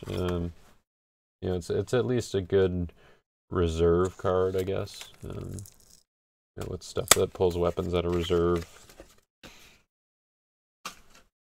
Offering of Wrongdoing. Card that's it's decent. Works with Wilderness and Priests. Gad the Retaliator, Disrespect, and Zimri, son of Salu. Salu. Here we go. Haemon's Plot. Yeah, you may banish this card to discard up to 3 characters. Cannot be negated if used by Haemon. So no more ripping it. But it's a little less powerful. Only CBN if used by Haemon, but still quite good. Especially with the Haemon that lets you search for an Esther card. And that's good right there. Yeah. All right, Journey to Egypt. Here is the blue band, the Genesis band. Enter the battle. Here my band up to 3 Genesis heroes. Cannot be negated if used by Jacob. Another one of those stamped abilities. King Kushan Rishathaim. King Kushan Rishathaim. A Syrian king reprint here. Prevent the next enhancement played by opponent. That's that was the original ability. So they kept that part and then added, you may capture a hero in a territory. So that's pretty cool. I like that.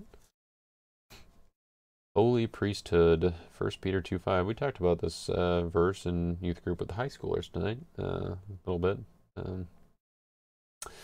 Negate an evil or neutral card. Banish a curse or an evil enhancement. Cannot be negated if used by a New Testament hero. To clarify, I don't actually work with the high schoolers, but I stuck around. I like to stick around for some of their talks because they talk about more interesting topics than the middle schoolers, as you might expect. A little more, mature topics, and not necessarily cooler, but different and more nuanced, I guess. So, anyways, yeah, I like this. It's kind of, I think, so Clay just adopted, basically, priests, and so it makes sense that it isn't Clay, but I like the cannot be negated if used by a New Testament hero, because it kind of does a thing that you'd expect the priest theme to do, negate an evil or neutral card, and then banish a curse or an evil enhancement. But it's works specifically well with New Testament heroes, and I think that kind of touches on like the priesthood of all believers and how we as believers kind of adopt part of the role of priests from the Old Testament in a sense, but it looks a lot different, obviously, but they're kind of used as a can be used as a model, so to speak. So yeah, it's kind of like the New Testament believers, kind of becoming priests in a sense because of what Jesus did, and you know, our offering of spiritual sacrifices. That's cool. All right, Army of the Lord. Here is the silver banding version, looks like. Interrupt the battle. Hero may band to up to 3 angel warriors. Cannot be negated if used by a Joshua angel. So this one is a little less specific in the CBN. Doesn't have to be a specific hero, but a specific subset of heroes. I don't know if we got too many Joshua angels at this point. Captain of the Host is kind of the main one, and he was the one who on the original Army of the Lord, which did let you band 2 angel warriors, and I think it was any number. And then this it cannot be negated if used by Captain of the Host, and it didn't interrupt the battle, but it did interrupt Wall of Protection, I think, if I remember correctly. So this version seems a little more effective, a little more playable. All right, Mount Sinai. Unclean until evening, forgiveness of Joseph, and guilt offering. Cool. Emperor Otho. This was a relatively early spoiler, I think, that people were kind of talking about, especially with Herod's Temple. It's a pretty cool little combo, I guess, that you can do here, where you activate Herod's Temple before you block with Emperor Otho, and when your opponent is in special initiative, you're tossing enhancements. So his ability is you may discard a New Testament Grey enhancement from hand to discard all cards in battle. So it's not CBN or anything, but if you're tossing enhancements in battle, then it's going to be really hard to negate because they won't be able to play anything in special initiative. Notably, they're also not using the Josephus reference anymore. The original version had Josephus, but now it's just the Romans 13:1 kind of authority that you know, God put in place for better or for worse, yeah, as far as from our human perspective. But yeah, the authorities that exist are established by God, even evil emperors like Emperor Otho. All right, Torment. Heal an evil character or underdeck a hero. Oh, this is, yeah, I like this. For one, I mean, that art is kind of gnarly. They're like riding little frog lizard kind of things. I don't know. Very interesting what's going on there. It's probably a little bit grainy. I could make that clearer from there, but kind of an old school, or a throwback a little bit to the old school Torment, heal an evil character ability, but now it also can function as battle winner, so neat. Visions of Ido the Seer, I mentioned this earlier, is the prophets, or I guess Ido specific banding ability. Interrupt the battle. Hero may band to up to 3 OT human heroes, cannot be negated if used by Ido. It is still pretty generic, it's still just OT human heroes, so it does go well with, you know, more than just prophets. But yeah, Visions of Ido the Seer. It would have been cool if it had sort of the an adapted version of the original ability, which was that you would withdraw all your heroes, but you'd get all the enhancements you played back. It was kind of fun for some combos, but yeah, I can understand why this version would be a little bit more playable in the current meta, unless they would have had to adapt the old version a little bit to make it playable. Now we got a Mephibosheth reprint, 1/1 purple hero, so it's the same as before, except this is definitely a strict upgrade. The first one is what, like, if David isn't in play at the or after battle, discard this card. So it was like only negative for the ability, but here he says you may exchange this card with an OT purple hero from reserve or discard pile. So you could just leave him in battle if you want as a 1/1 purple hero. Decent initiative. He's royalty. Good for like the Lord goes before you. You know, some shenanigans you can do with that.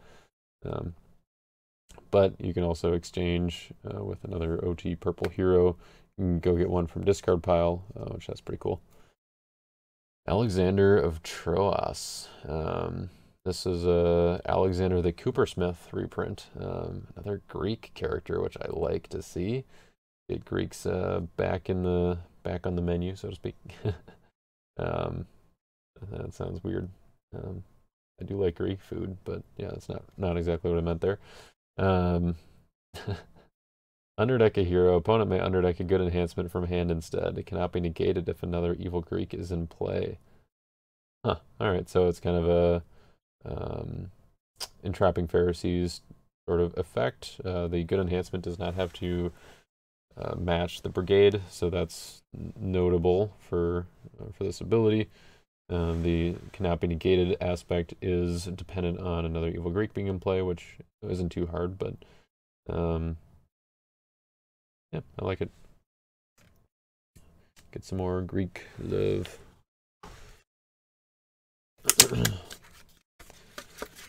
Alright, oh yeah, another Blood Avenger. Another good rare I like to see from Israel's Rebellion. Egyptian Warden, Famine in Egypt, and Eli Samuel's Mentor. Alright, we got our other son of Jacob that was not included, who's actually a son of Joseph, but Jacob was like, hey, now they're mine. For good reasons, and for, yeah, it makes sense if you read it, but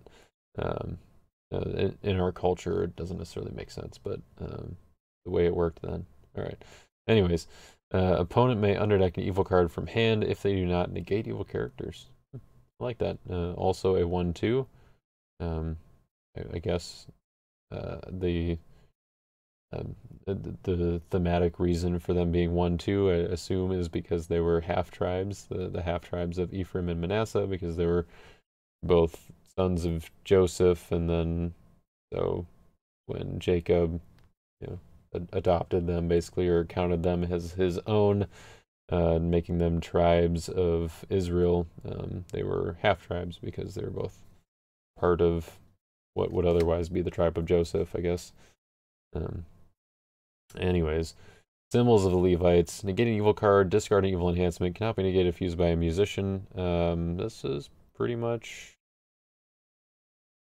exactly what the original one was, I think. Yeah.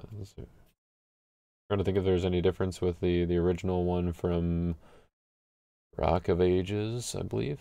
I don't think so. So, yeah, very straightforward card, decent, definitely playable in a musicians, like solo musicians deck, basically. All right, Adonijah the Usurper. This is gonna be familiar as kind of a the what was kind of known as the Gabe card. Gabe, he kind of is like, yeah, I don't know if I really can say that anymore, because Adonijah's the color is a little, on the card it stays the same. On humans, not as much. Anyways, Adonijah, a reprint from the black promo version from back in the day. Here it says you may convert an OT human in a territory to a brown evil character this turn, may ban to that character. That is pretty much the same as the first one's effect, if I remember correctly. It was something fairly similar to that, but I think this one you can convert like their evil OT humans as well, and make them brown and then ban to them, so you get their effects as well, which that's pretty cool. I like that change, and can make some interesting plays, especially in booster draft. That's gonna be fun. Swift Horses. You may draw X, limit 2. If 2 or more good brigades are in battle, you may play an OT Crimson enhancement. This seems a lot more likely to happen than the 2K Horses requirement of having 3 or more heroes in battle. There is a lot of banding going on in the meta currently, so it's not impossible, but and there's also a lot of mono brigade in the meta right now. Well, maybe not a lot, but there's becoming more between Roots and Israel's Rebellion. So yeah, I could see like DK Horses getting a little better as Swift Horses gets a little bit worse, but Yeah, we'll see. Good to see that one back. Sapphira the Dishonest. This is one of the main cards I think I was looking forward to in Roots. Getting this ability back on evil characters more frequently is something I've been wanting in rotation. Just because I think there's a lot of fun stuff you can do with Sapphira, especially with fewer CBN abilities. But you know, cards like Disagreement Over Mark and what's the other one? The withdrawal one, Dissension in Antioch. That cannot be prevented. Just yeah, great little combos that work well with Sapphira here. So and also the Egyptian Rebel can ban to her. Like yeah, there's just some neat stuff. I think she works fairly well with Herod's Temple too. Yeah, I don't know. It'll be interesting to see how that all works out. Potential in land, Guilt Offering, Better to Be Slaves, and another Zimri, Son of Salu. And now we get a Jail's Nail. Definitely a throwback card here to women's. The women's Jail's Nail. It was women's, right? Yeah. Yeah. All right, because, yeah. Jail was also printed in women's, yeah. Negate and discard an evil character. Pretty much the same thing as the OG one, except that one did not negate the character, so it's just discard an evil character. It's now in gold, the judge's color. King's Daughter. Okay, another women's reprint. Prevent the next evil enhancement used by a male in battle. Interesting. So if you block with an evil female, then your enhancements are fine, but the males, you gotta watch out. Yep, I like that reprint. Don't necessarily need site access anymore like the original version, so yeah, pretty straightforward. She also involves music, being a psalm character, psalms character. I don't know, psalm or psalms. It's from one psalm, but in the book of Psalms. There we go. All right, Mary's prophetic act. Mary's prophetic act. Got to make sure you enunciate on that one, otherwise it can have a different meaning. Territory class enhancement. You may reserve an evil card from opponent's deck. If played in battle, you may reserve this card. Yep, I like this. I like it a lot. Very good throwback to the national promo version, which would just let you discard an evil dominant from your opponent's deck.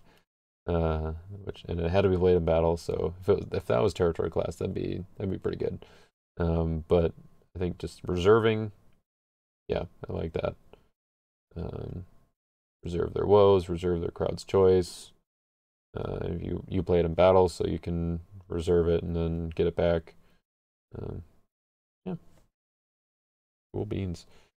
Abner the Commander.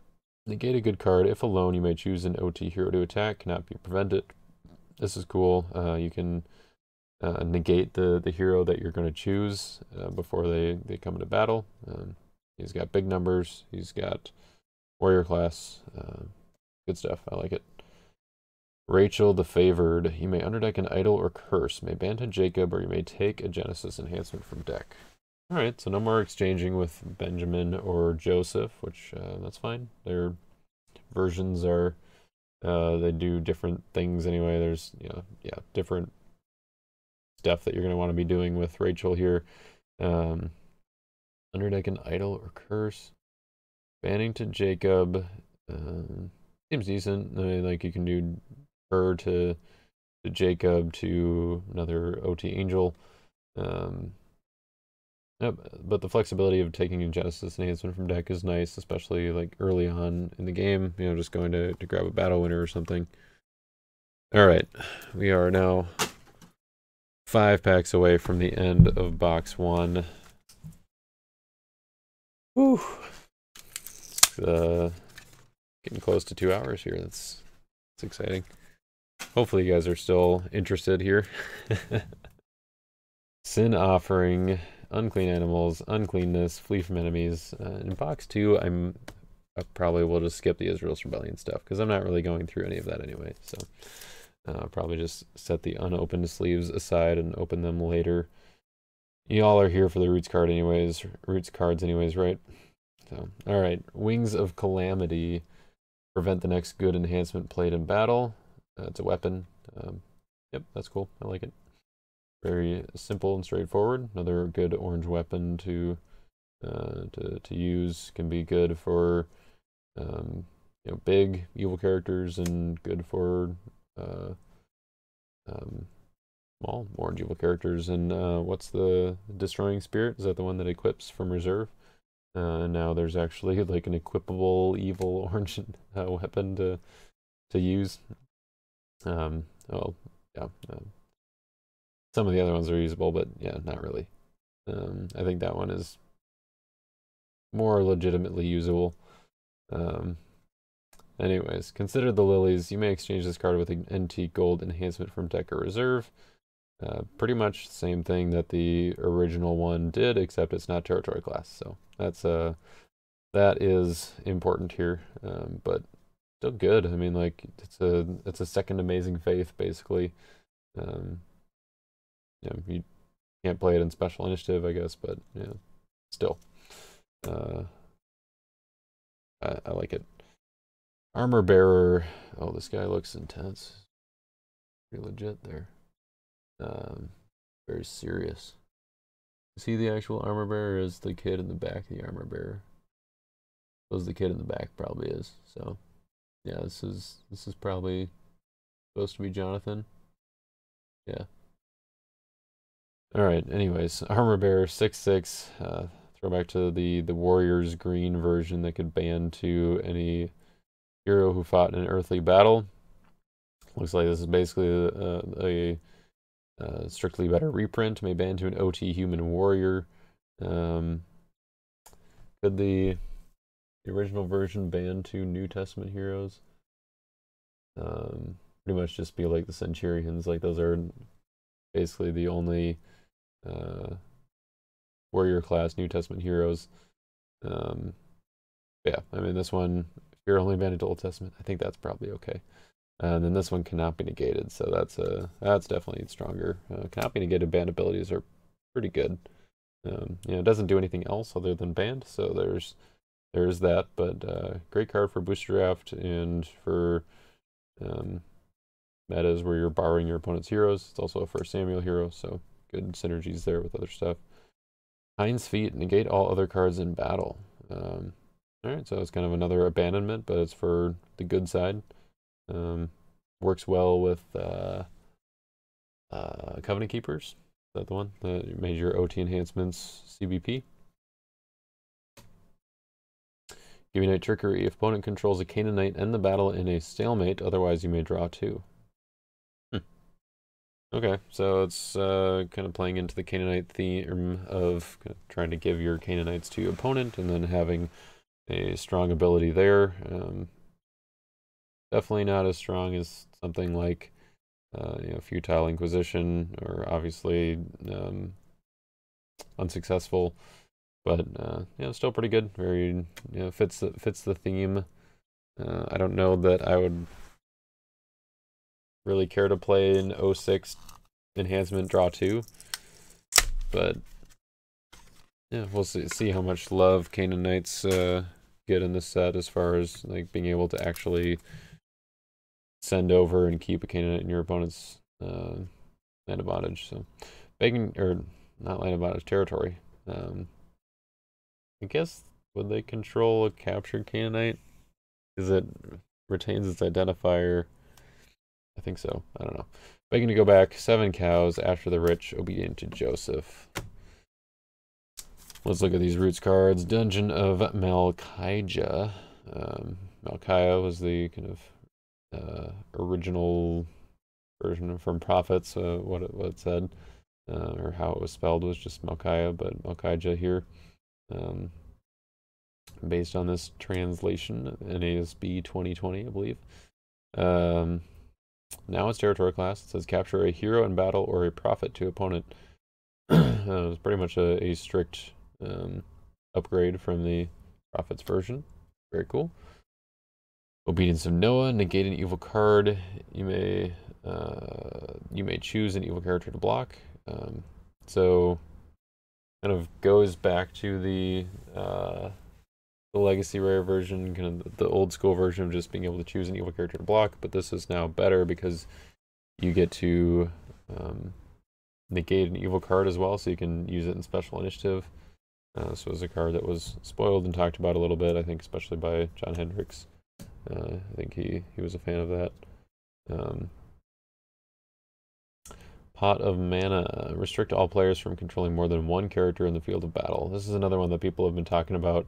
This is a fairly powerful card. It's both a Tabernacle and a Temple artifact, and it really shuts down banding, which is quite strong.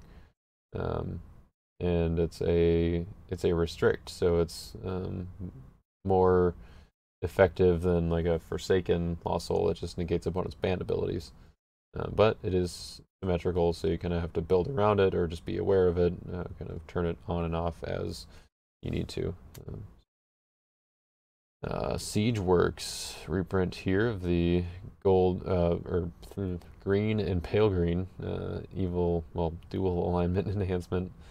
Underdeck a fortress and all opposing characters. So no longer does anything with sights, but it's pretty much the same ability as the Foof version. And Temple Priests. Negate neutral cards except temple artifacts. Protect temple artifacts and lost souls from evil cards. I think this is pretty much a straight up reprint of the ROA 1026 version, which was obviously teal, but now is clay and does, I believe, the same exact thing from the looks of it.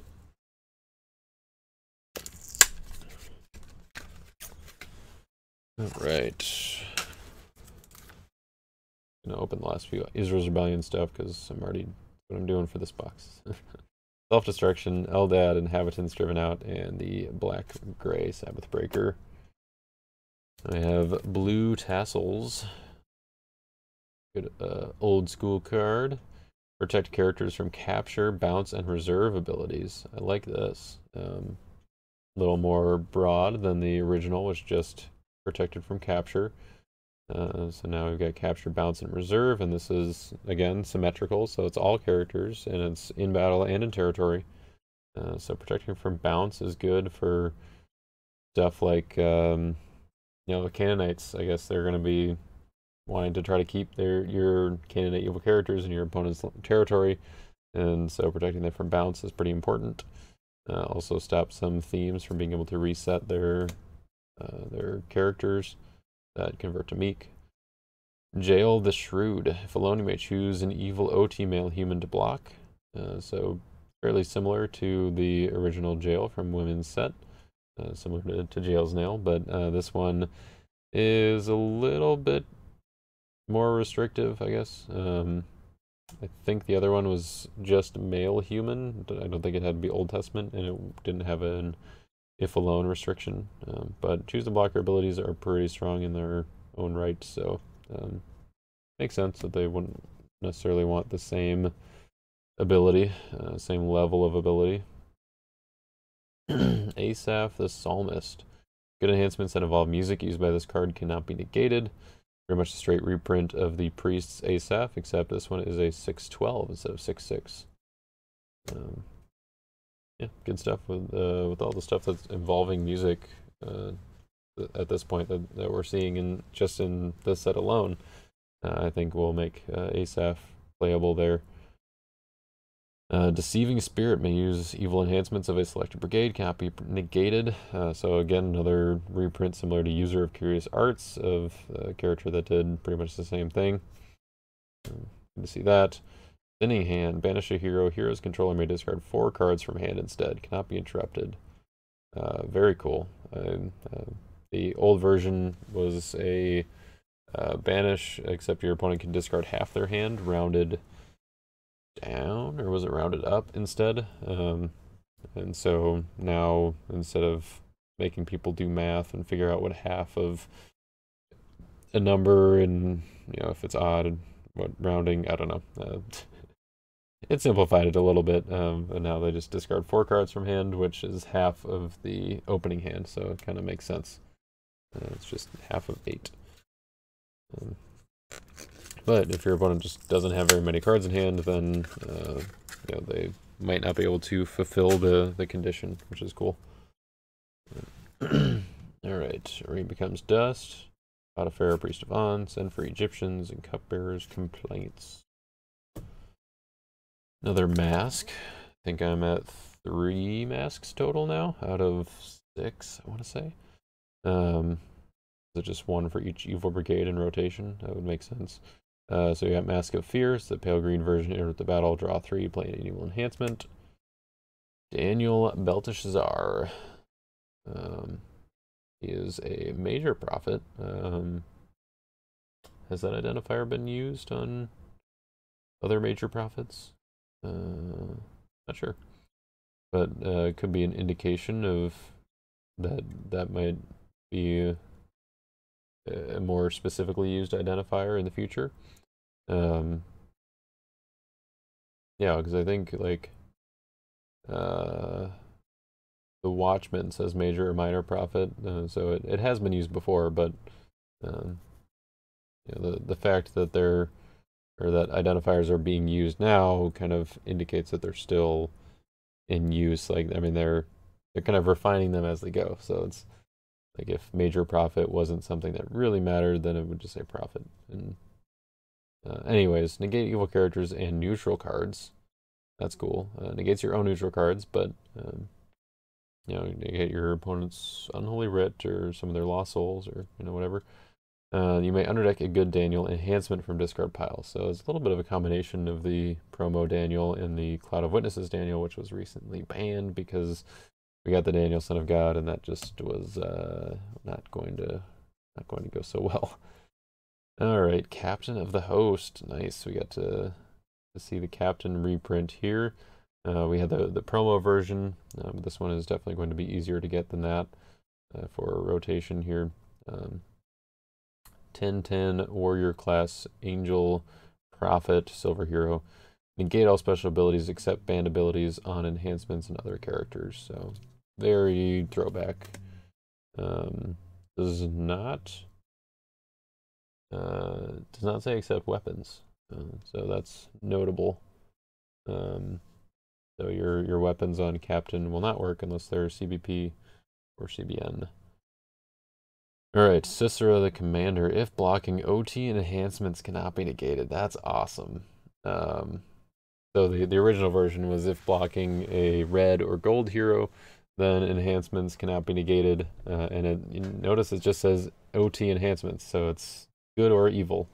And that was the way that the old Cicero worked, and I'm glad to see it's the way that this one works.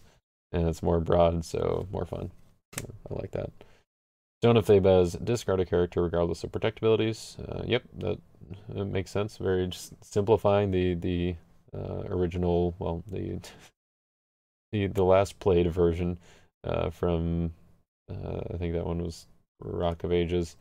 Had to be used by a Canaanite female in order to be CBN or in order to be, I don't know, effective. Yeah, this one just kind of took out the clutter and left the significant parts, I guess. The battle winning regardless of protect abilities. Alright. Pharaoh's Throne Room, last pack of the first box, by the way. Burnt Offering, Disrespect, and Zalofa had the loan. Saw some duplicates in Israel's Rebellion packs, but no duplicates in Roots so far. Of course, I say that, and it's going to be like a bunch of duplicates in this one, I'm sure. Except for I Am Sustainer. We have not gotten this one yet. This is a Angel Wars reprint. Cool to see a few of those being kept around for Roots here. The enhancement side is a 2/5 gold enhancement. Banish an evil card. And then so it fits right in with the Posty theme. It is a Nehemiah enhancement, Nehemiah 1/5. The artifact says your single brigade OT heroes cannot be prevented in battle. Okay, I like that. Make it so that my Zerubbabel can't be prevented. Yeah, cool card. All right, Siege. Character must ban to all evil characters in your territory. Opponent must add all heroes in their territory to battle. Yes, this is where it's at. This is old school Siege ability. Bring everyone in. I believe the second seal is also in the set and does the same thing as well. There's just some cool combos you can do with this. I don't expect it to see a lot of play, but I expect to play it here and there and have some fun with it. So adding your opponent's characters to battle, I think, is just it's a cool concept that's being explored a little bit more in Redemption, and I'm all for it. Trumpet Blast, discard an evil fortress and all evil cards in battle. You don't have to discard an evil fortress to discard all evil cards in battle. It's important. The old school Trumpet Blast got a little bit of a facelift here. And this one cannot be prevented if used by a priest. I think the other one, so it was Evil Fortress or Occupied Site. So it was a little more flexible, but yeah, no, not nearly as effective as its border might indicate. It was definitely used, don't get me wrong. You can discard you could discard your own card in order to get the benefit, so that was oftentimes how it had to be used, and a lot of people played fortresses and sites too, so there was that. But yeah, CBP, discard all evil cards in battle. I like that. Angel at Jerusalem. OT enhancements used by this hero are regardless of protect abilities. After battle, discard all blocking evil warriors. Huh. Alright, so a 2/2 hero with just an ROP enhancements like blanket, regardless of protection on the enhancements. I can't see this being that amazing. Like, if all of your stuff is regardless of protect abilities, your opponent's just not going to block with the character that's protected, or it's like they're going to do something else. So yeah, there's, I don't know, there could be upside to it. It is an Old Testament angel warrior, which cards like Michael care about. So there's that, but nothing particularly special about it, which is quite all right. And our first and only duplicate of the first box, of course, is the very last card, Heavy Taxes, which that's a perfectly fine duplicate with me. If I build an Emperor's Type 2 deck, definitely going to need more than one of those. Oh no, not the mic. All right. Box number 2. Crinkly, crinkly.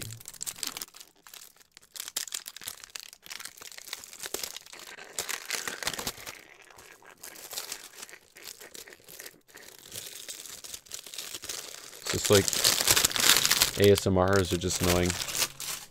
I assume it's just annoying. That's alright. I'll probably, hopefully, I don't know. Maybe I'll turn down the volume a bit for those parts. I'll do at least a tiny bit of editing for this video, hopefully.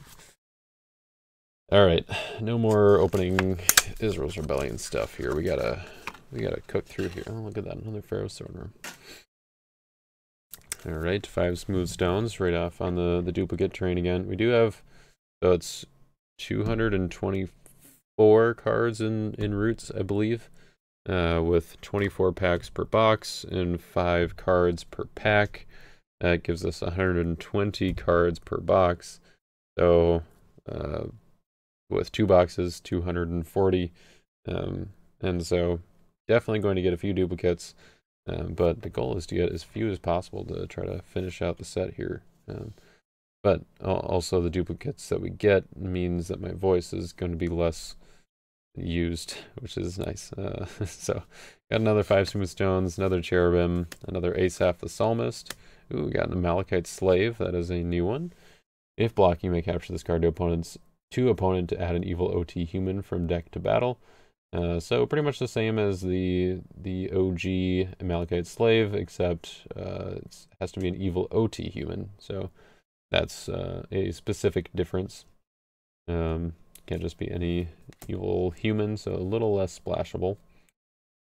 Also in brown and pale green now. That gold is being retired.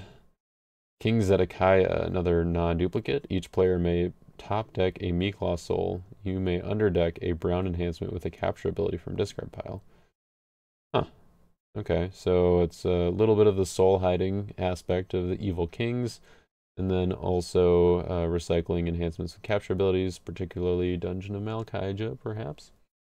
You know what, I'm actually just going to put the duplicates in a different pile then from ones that are non-duplicates. Hopefully I remember. I've been talking about every card, so it seems like I should. Righteous Seeker. Alright, King Zimri is the first Roots card, not a duplicate here, so you may discard an OT Brown enhancement from hand to discard all cards in battle, so very similar to the old school King Zimri who was Crimson, but did pretty much the same thing. This one doesn't discard King Elah. I believe the first one, the original version, did that. But yeah, still decent. That was big against the Fight by the Numbers banding decks because he's a warrior class evil character that would get through all the negate Fight by the Numbers stuff. So Barnabas the Bold got another one of him. Now Godspeed. This is a reprint of an Angel Wars card. There's also one of these stamped banding abilities here. Interrupt the battle. Hero may ban to up to 3 NT human heroes. Cannot be negated if used by John. So, yeah, all right with that. Joshua's Scribes and Centurion's Proclamation. A couple of duplicates here.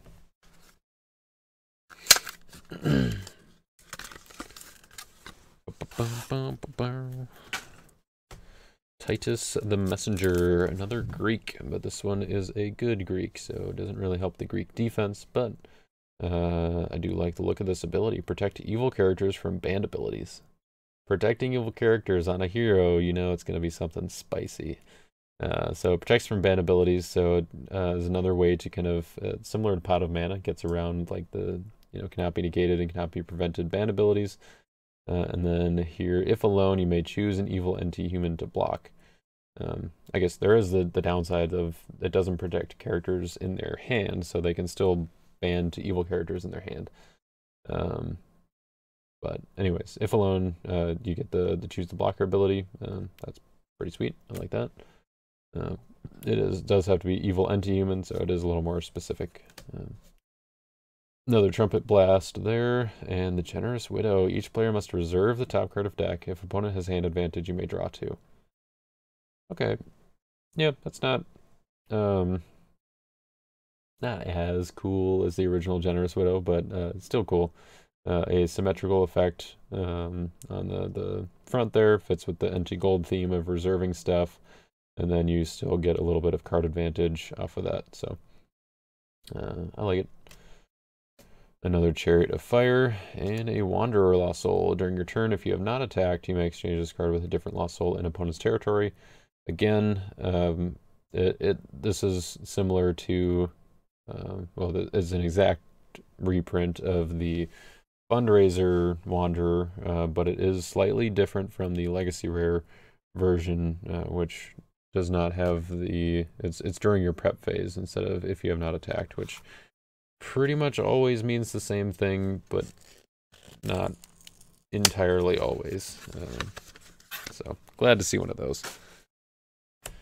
Sin Offering. All right, got a new Esther, which is cool, and it actually has her Hebrew name here as well.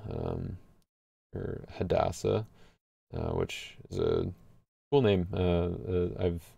I know like some families who are like, I guess Bible believing, studying parents who have named their daughter Hadassah, which is I like it. I can do like Hattie for short. All right, so she is territory class. Protect OT heroes from evil discard abilities. If attacking, you may take an OT brown human from deck. Huh.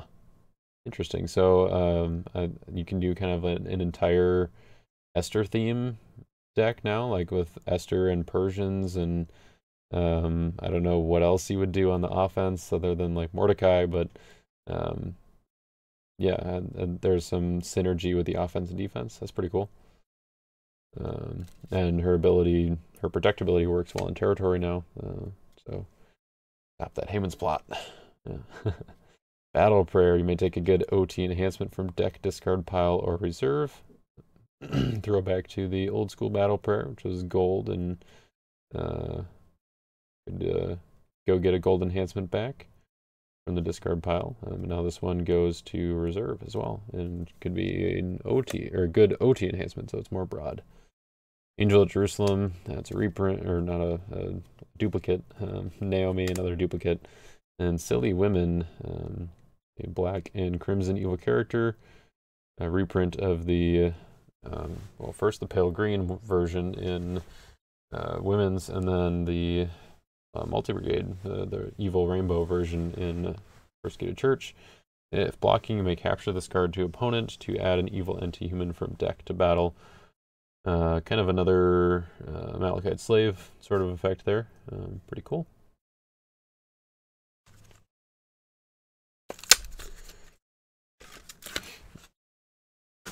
Another out of their hands. All right, Rachel the Favored, duplicate there. Obedience of Noah, the Strong Force, Deceiving Spirit, and Sinning Hand, all 5 duplicates. Look at that. Means we're getting to scraping the bottom of the set. I don't know what that phrase means in that context. Fallen Angel, another duplicate here. Wings of Calamity, Balaam's Disobedience. That is not a duplicate, although it is a direct reprint of the Legacy Rare version, which is a direct version or reprint of the classic Patriarchs version. Checked evil character from human heroes unless an angel is in battle cannot be negated. We get another Mask of Fear. That is a duplicate, and another Sapphira duplicate. I've got a couple of masks I know still to open. I think another, or at least 1 or 2. I think the IMs. So definitely have some cards yet to open. Some non-duplicates yet to open, but we'll see if we find them in this box here. Got another Ehud's Dagger and a third 5 Smooth Stones. So that's my first triplicate. That's the right way to use that word. Wastelands, all right. A reprint from that was from Foof, right? Yeah, I think so. Negate and discard a fortress is the enhancement side. Underdeck this card to underdeck a territory class card or neutral card. I like that. Yeah, do a little bit of territory manipulation. Probably a good reserve effect there. And Melchizedek, Bread Giver. Yes, this is actually a card that I previewed just to kind of help gauge if the the ability was, or where our feelings or my feelings were for the ability. I think a few people were given the opportunity to preview a few of these cards, a few of these abilities before they were made official.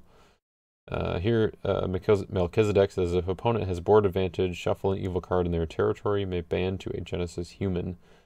So it's a fairly broad banned ability when it comes to specific books of the Bible. Genesis definitely has a lot of characters, and so yeah, banning to a Genesis human can get you a long way, and then also does another thing where for the board advantage, shuffling cards in their territory.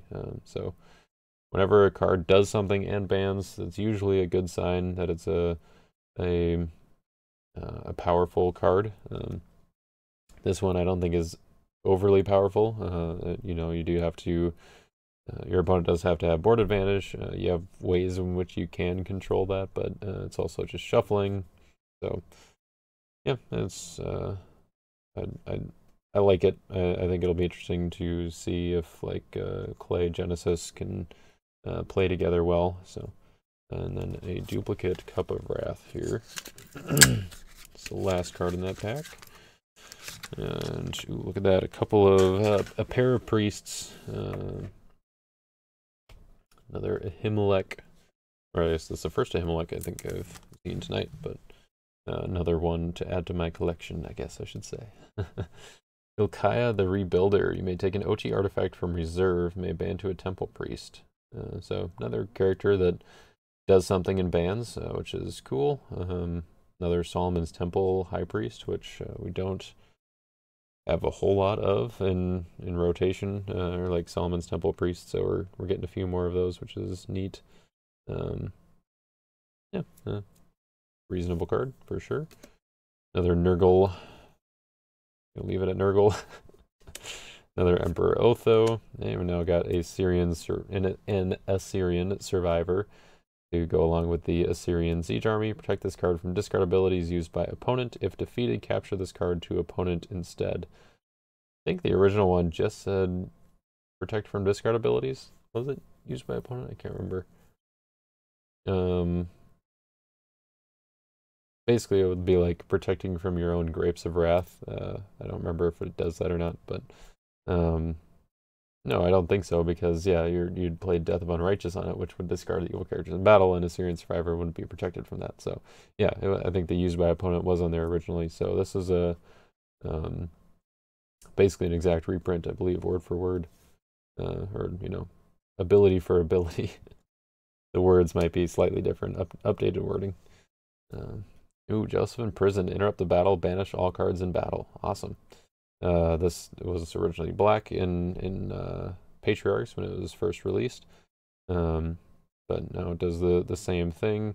Well, I think that one says the field of battle, so it's technically different. And inside battle, now I gotta check to make sure that's correct. I wasn't gonna do this for any of the cards, but no, it is just all cards in battle. What am I thinking of? I don't know. So yeah, all cards in battle. Maybe I was thinking that using it in the side battle would work the way I would hope it wanted it to work or something. I don't know. Back in the day. Interrupt the battle, banish all cards in battle. Pretty straightforward ability, but yeah, powerful and throwback for sure. All about these throwbacks. All right, more Greeks. Greek Scholars. If opponent has used a search ability this turn, discard a card in their territory, cannot be interrupted. Going back to the good old Greek territory destruction strategy with A-Bomb. I like it. Another abandonment here. Second one of those. Zeal for the Lord. Numbers enhancement. Cannot be negated on Phineas. And discard up to 2 evil characters. No longer interrupts the battle. But it no longer has the brigade qualification or requirements. That the 2 evil characters have to have different brigade. Pot of Mana, another one of those, and another captured arc. So far we're up to a decent stack of duplicates, but obviously you can see in comparison that's not too many, which is good. At some point I might gather the data on each of the boxes. I'll keep the cards separate for a little bit until I enter them, or maybe I'll just enter them all into one spreadsheet, and you guys can kind of just see the distribution. If I do that, I'll put the link in the description to the Google Sheet. And if the link is not there, that means I haven't done it yet, and maybe won't ever do it. We got a tournament coming up on Saturday, and I might want to use some of these cards, so who knows if they'll get sorted out right away. Definitely not happening tonight, I will say that. So here we have Testing Solomon. I think Testing Solomon's Wisdom was the original wording of the card. Yeah, there was a King's version, I think. Anyways, that was different. Underdeck an evil card in battle and an evil card from opponent's hand, regardless of protect abilities. Yeah, I like that. A little. It does give them special initiative first if it's the only evil card, or if they only have one evil character in battle. But if they have an evil character and an evil enhancement in battle, and then you play this, then you can take out their evil enhancement, maybe lower their numbers, and then underdeck another evil enhancement from their hand. maybe it's their only other evil enhancement, and then they're stuck in battle, and you're winning by the numbers because you played the 3/4 testing Solomon, and you know you were smart and played your cards right. Another Jehaziel, son of Zechariah, a Lot's wife reprint here. Reprint of the Legacy Rare. That does the same thing as even the old school women's version, which I guess is what Legacy Rares were, so that makes sense. But duplicate Haemon's Plot, not mad about that. And a duplicate Jaden the Maranothite. Look at that. We're gonna need a few of him for sure. Got like 5 different decks with Jaden in it. Just kidding. Pretty much just the one at this point, but maybe we'll get there at some point. All right, a duplicate Nazareth. That's all right. Ooh, drawn sword. Interesting. Negate a card of a different alignment, but its weapon class looks like only on one side. So, I mean, there's not. I suppose like the prophet part, like prophets didn't typically fight or have weapons, but the Babylonian side for sure, they would have the weapons there. So, all right, I'm not disappointed in that. I think it's cool. The Ethiopian treasurer may use Isaiah enhancements. May ban to a meek hero, cannot be negated. Oh, that's cool. That's there's got to be some interesting builds there. Some interesting ways you can use that. I think plenty of Isaiah enhancements to go around. And banning to a meek hero. Huh. Alright. I'm going to have to think about that one a little bit. Nebi Shazban, Rabsaris, and Balaam's Disobedience. A couple more duplicates. And alright, last pack in the first half of box number 2. Another Eliezer of Damascus. Ooh, another Vittles. John's going to be happy about that because he needs a Vittles. I'll have an extra one to trade him now. And another Assyrian siege army. Another King Lemmy. And the Axe of Solomon, that's a new one. Negate an evil enhancement. You may underdeck an evil card from opponent's hand. This is good. I like it. Get a negate, so they try to remove you, put you into special initiative. You play this to negate it, and then you take out the next card that they would have played. Yeah, it's a strong card.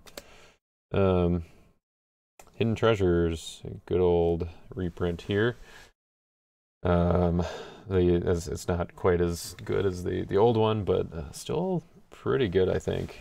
If you control an OT green prophet, you may look at a hand, so kind of like an Urim and Thummim effect.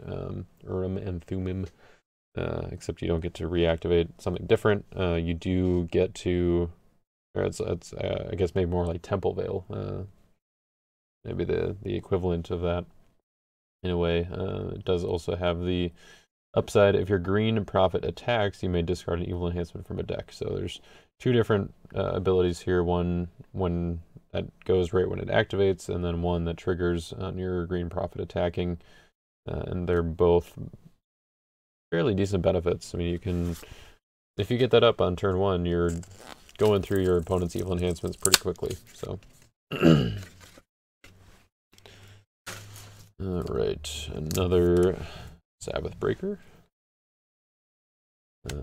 Another user of Curious Arts. Another 2,000 horses. Ooh, we've got Michael Dragon Slayer. So another fundraiser reprint card. Enhancements used by this card cannot be negated. So is a reprint of the promo version, but also, wait, was Michael one of them? Yeah. It was Michael, Red Dragon, and Holy Grail, right? I'm not making that up. Yeah. Anyways, Michael Dragonslayer. Enhancements used by this card cannot be negated. Awesome. And he's warrior class. That's notable. Swift Beings. Glad to see that I got one of these for E-Man. I mean, it's not for you. I want this copy, but I'm thinking about you. Hopefully you've gotten your Swift Beings by now. A Daniel Reach of Desperation, basically. Kind of the Swift the Swift Beings that should have been back in Angel Wars. Like, interrupt the battle, you may draw 3 and play an enhancement. The Angel Wars version was just interrupt the battle. You may play an enhancement. Yeah, not the best, but in a Daniel deck, it was like, well, that's what you got to use, kind of. You don't have to, but oh boy, another Israel's Rebellion. That's all right. I guess I can leave the rest of it in the sleeve here. I could leave the Israel's Rebellion in the sleeve there too, but we'll just put it up here. We got a pair of rebellions. Hoping to get a little more variety there, but that's okay. Huge Egyptian, that's a new one. You may discard a hero from a deck. That's cool. Yeah, kind of like targeted mill. And then you may take an evil OT weapon from discard pile. Ooh, take an evil OT weapon from discard pile. I like that too. A lot of stuff is like recurring through, like, you can reserve an evil weapon from discard pile or under deck or top deck, whatever. The fact that he can just take it, yeah, I like that. Just being able to get 2,000 horses back, or, well, probably not 2,000 horses because he's Egyptian and works with Assyrians, but, yeah, other weapons. There will be other stuff. Death of Unrighteous, Egyptian Chariots, there. They get a good enhancement and draw 2 cards. You can do that. Having that with a 9/9, just being able to do that every turn. Yeah. Alright, Death of Unrighteous. Discard all evil cards in battle to shuffle all cards in Land of Bondage. Throwback to the OG and the Fall of Man Legacy Rare, which I think somehow I ended up with like 5 copies of that Legacy Rare, which they were like $18 or something like that a piece, because the Fall of Man Legacy Rares are just pretty hard to get. So I guess I should have tried to offload those before Roots came out, but that's all right. They still look cooler. So we'll be using those for something. Use 4 of them in a Type 2 deck just to flex, The Angel Under the Oak. All right, this card right here, folks. I was waiting for this. Not as good as my old auto, but it's understandable just because everyone else had to go and ruin auto for the Judges players by splashing it with everything else. You may draw 2 or exchange this card with a Judge from deck or reserve. So you don't get the draw 2 and the exchange. You don't get the protection for Gideon. You don't get the CBN, but you still get the feel good of using auto, I guess. I don't know. I like it. Kenaniah, Chief Singer, got another one of those. Ooh, and a Greek Philosophers, another Greek evil character here. You may discard a New Testament black enhancement from hand to protect New Testament lost souls from rescue. It's pretty good. Decent little chump block there, and it's a 4/5, so it's not, completely initiative proof, but it's not bad for sure. You can also, if you have a way to like withdraw it, it's not one that like discards itself. So if you can withdraw the Greek Philosophers somehow after you discard the enhancement, I don't know what that would be off the top of my head, but all right. Holy Unto the Lord. If used by a priest, shuffle all evil characters. So falling back to the old school Holy Unto the Lord, which you would shuffle all evil characters, but you would also have to reveal your hand and discard all evil cards in your hand. But it cannot be interrupted, so it's probably going to win you the battle. But it was one of those cards where it's like, well, if I'm getting number 5, then yeah, that seems great. But if not, well, it's a little bit risky there. But yeah, like to see that. It's an Ezra card, so that's meaningful for some post-exilic stuff, right? Yeah. But it's also clay, so we'll see. Poison of Dragons. Paralyze a hero for 2 turns. If you control an evil OT human, decrease that hero's 0/3. Alright, so a good way to pick off little heroes in territories, and also slow your opponent down if they've got a hero that they keep on attacking with. The decrease is permanent, so if you use this each turn, then you can kind of slowly pick away at their heroes. Like that. A Pact with Death. Discard all cards in battle is the evil enhancement side. and it's brown and pale green, so you get options there. And it works well with all of the OT curse synergies in Israel's Rebellion, including Israel's Rebellion. And the artifact side, oh, we're starting to get kind of tingly in there. Goes back to the Covenant with Death from Faith of Our Fathers. Negate characters, prevent enhancements unless the character is opposed. So it's pretty much the same thing, except it can be negated, and it's not a restrict, it's a prevent of the enhancements in territories. Of any enhancements unless the character is opposed. So you can still play enhancements that cannot be, like territory class enhancements that cannot be prevented, that kind of stuff. Another Melchizedek, the Imperial Guard, that's a new one. You may discard an artifact from an artifact pile or take an OT Crimson card from reserve. That's pretty much it's fairly similar to the old school one, except the numbers are bigger. So that's cool. Take an OT Crimson card from reserve. Yeah, I think that's playable in a Crimson Babylonian defense. Another Famine, that's nice. Baruch, son of Zabai, another post-exilic hero. Let's go. You may draw one or play a good OT Fortress from reserve. May ban to a post-exilic hero. Yes, please. We'll take it. We like that.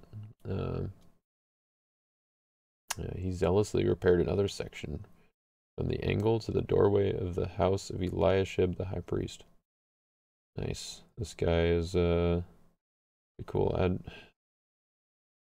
He's not quite as good as Haggai, who can play from discard pile or reserve, but like if you got Persians out, I guess. But still, banded to a post-exilic hero. Put him right in the chain. He's 11-10, big and beefy. Stocks, another one of those. Wastelands. Amariah, the High Priest. I believe this is the first one I have of him. OT clay enhancements used by this card cannot be interrupted, so pretty much the same as the Priest version, except now in clay instead of teal. And here's the Seven Sons of Skiva I mentioned earlier. You may exchange this card with a demon from discard pile. Cannot be prevented by good cards. I don't know. Doesn't discard 3 nails. That's might be a bit of a deal breaker, if you ask me. Just kidding. This card's great. Demon defense, put that in there. Get your demons back, and it doesn't. I like it better than was it Evil Released? Just because it's a character, you can put it in reserve and get it with Deceiver. It's a little more immediate. You don't need initiative to play it, and it doesn't take up a territory class enhancement slot. My stuff is sliding around. You see that? Static. Woo. All right. Hunger. Negate and banish a character. If you control a me colossal, you may draw 2. Yeah. I like that. It's not quite as punchy or like widespread as the old school Hunger, which decreased all opponents' heroes star 6. 0-6 basically. But you get a battle winner plus drawing. Works out well for the brown Meglossol theme. Got another Deborah the Brave. Another Jerusalem Tower. A Defenestrated. Fun reprint. Good enhancement is purple. Banish an evil character. And the evil enhancement is brown. Human may ban to an evil character. So, alright. Cool. Yeah, definitely more playable than the original version. Claudia the Hospitable, a ban to an NT hero. See, the original version was banned to an NT male hero, so this is a little more flexible than the women's version, which was blue. Claudia to Ethiopian Treasure was the big thing back in the day. Playing the Book of Hosea and Book of Jeshar, doing some drawing that way. I like that they went back to the classic image. The Michael Bennett perm lady. Instead of, I mean, the early church, persecuted church version. Yeah, she looked a little more realistic for the times, but no, I don't know. She looks like a nice, hospitable lady, I guess. Yeah. More modern, I guess.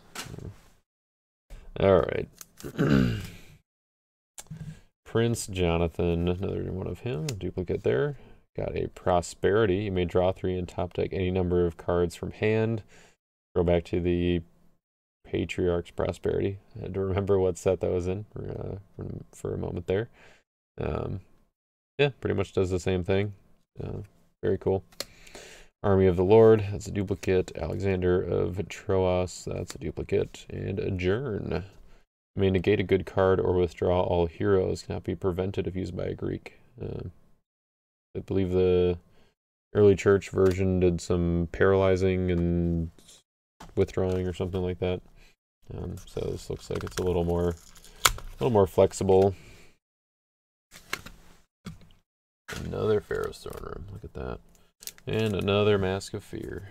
Got Machafia. Captain of the Host. There's a new one. Protection of Angels. Enter the battle. Protect heroes you control from harm. As a dual testament here. Psalm 91:11 and Matthew 4:6. So that's cool.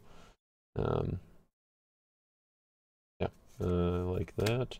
The 12-fingered giant, negate bandit and toss abilities. Cannot be negated. So a strict upgrade from the old school version, unless you're playing a deck that relies a lot on toss abilities, in which case it would be a downgrade, because it would be a non-synergy with that. Yeah, cool to see some interaction with toss abilities, ways to negate them. Another Adonijah, the Usurper, and we are once again down to 5 cards left in the box. And I'm getting that out of here. All right. 5 packs left in the box number 2. All right, the Courtyard. And we got another Kedarite Archer. Duplicate there, and a Night Raid. Okay, capture a character or up to 3 characters if used by a Syrian to a player. So it looks like a kind of Yoke of Iron esque card, or same ability there, except now for Assyrians instead of Babylonians. And definitely is much more similar to the old Night Raid than Yoke of Iron was, to the old Yoke of Iron. But another King Sargon II. Ooh, a Confusion reprint. Okay, that's interesting. Discard a card from opponent's hand, deck, or reserve. This was not a card that I would have expected to see as a reprint, just because we have the Cloud of Witnesses version, which is just fine. Very good. But this one doesn't banish itself. It stays in battle, so it can be negated. Also, you can use 4 of them in type 2, I guess. So, that's always fun. Discarding a card from your opponent's hand during battle. Good. And the Strong Angel, we get a reprint of him as well, not just relying on people having the promo version. It's a little tough to get. Negate enhancements and other characters. Awesome. TSA. Alright. Given to Egypt. This is not a duplicate here, so that's nice. The enhancement, capture all heroes in opponent's territory. Ooh. Alright. That's solid. If an Egyptian isn't played, discard the top card of a deck. Just does 1 deck, but it's not each opponent's deck, but it also doesn't discard itself if any Lost Souls are discarded. So, yeah, seems good. If I could activate it on Pithom, that would be awesome, but no, it's okay. Temple Priests, another one of those. Another Sapphira. Ooh, here's another Mask of Pride. Enter the battle, you may draw 3 and play an evil enhancement. So I think I just need... I need the black mask and maybe the brown one. Sounds right. Sounds right to me. Pharaoh Shishak. Negate protect abilities made banned to an Egyptian cannot be prevented. Yeah, if we end up in a meta where protect abilities are relevant enough, then it could be okay.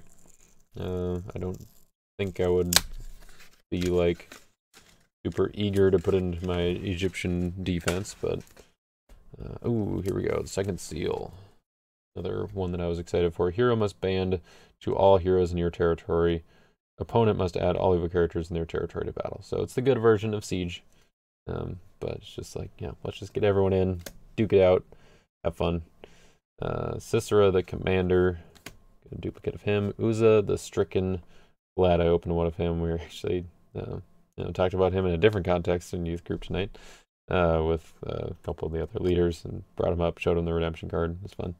They're like, how did you know his name? Yeah, I was like, well. Redemption. Unity, evil characters, brown. You may underdeck an artifact to protect OT lost souls from rescue. After battle, discard this card. So, kind of the same thing, but for one, Unity, so it's a little more restrictive, a little less splashable. Works if it's only Uza though, so that's not, not completely unsplashable because you can just not play your other evil enhancement or evil characters. Also, it's underdeck an artifact, so it's not discarding an artifact, which is a little better, I guess. And then you can also underdeck your opponent's artifacts. That's probably the most relevant aspect of that. And then it only protects OT lost souls, so it's not all lost souls. And then it also stays in battle, and then after battle you discard it. So if your opponent has small numbers, they would still have initiative to play something to negate it, or they can just use 3 woes to negate it without initiative. So that is some differences there with the new Uza. And we got another Simon of Cyrene and another Fortress of Antonia.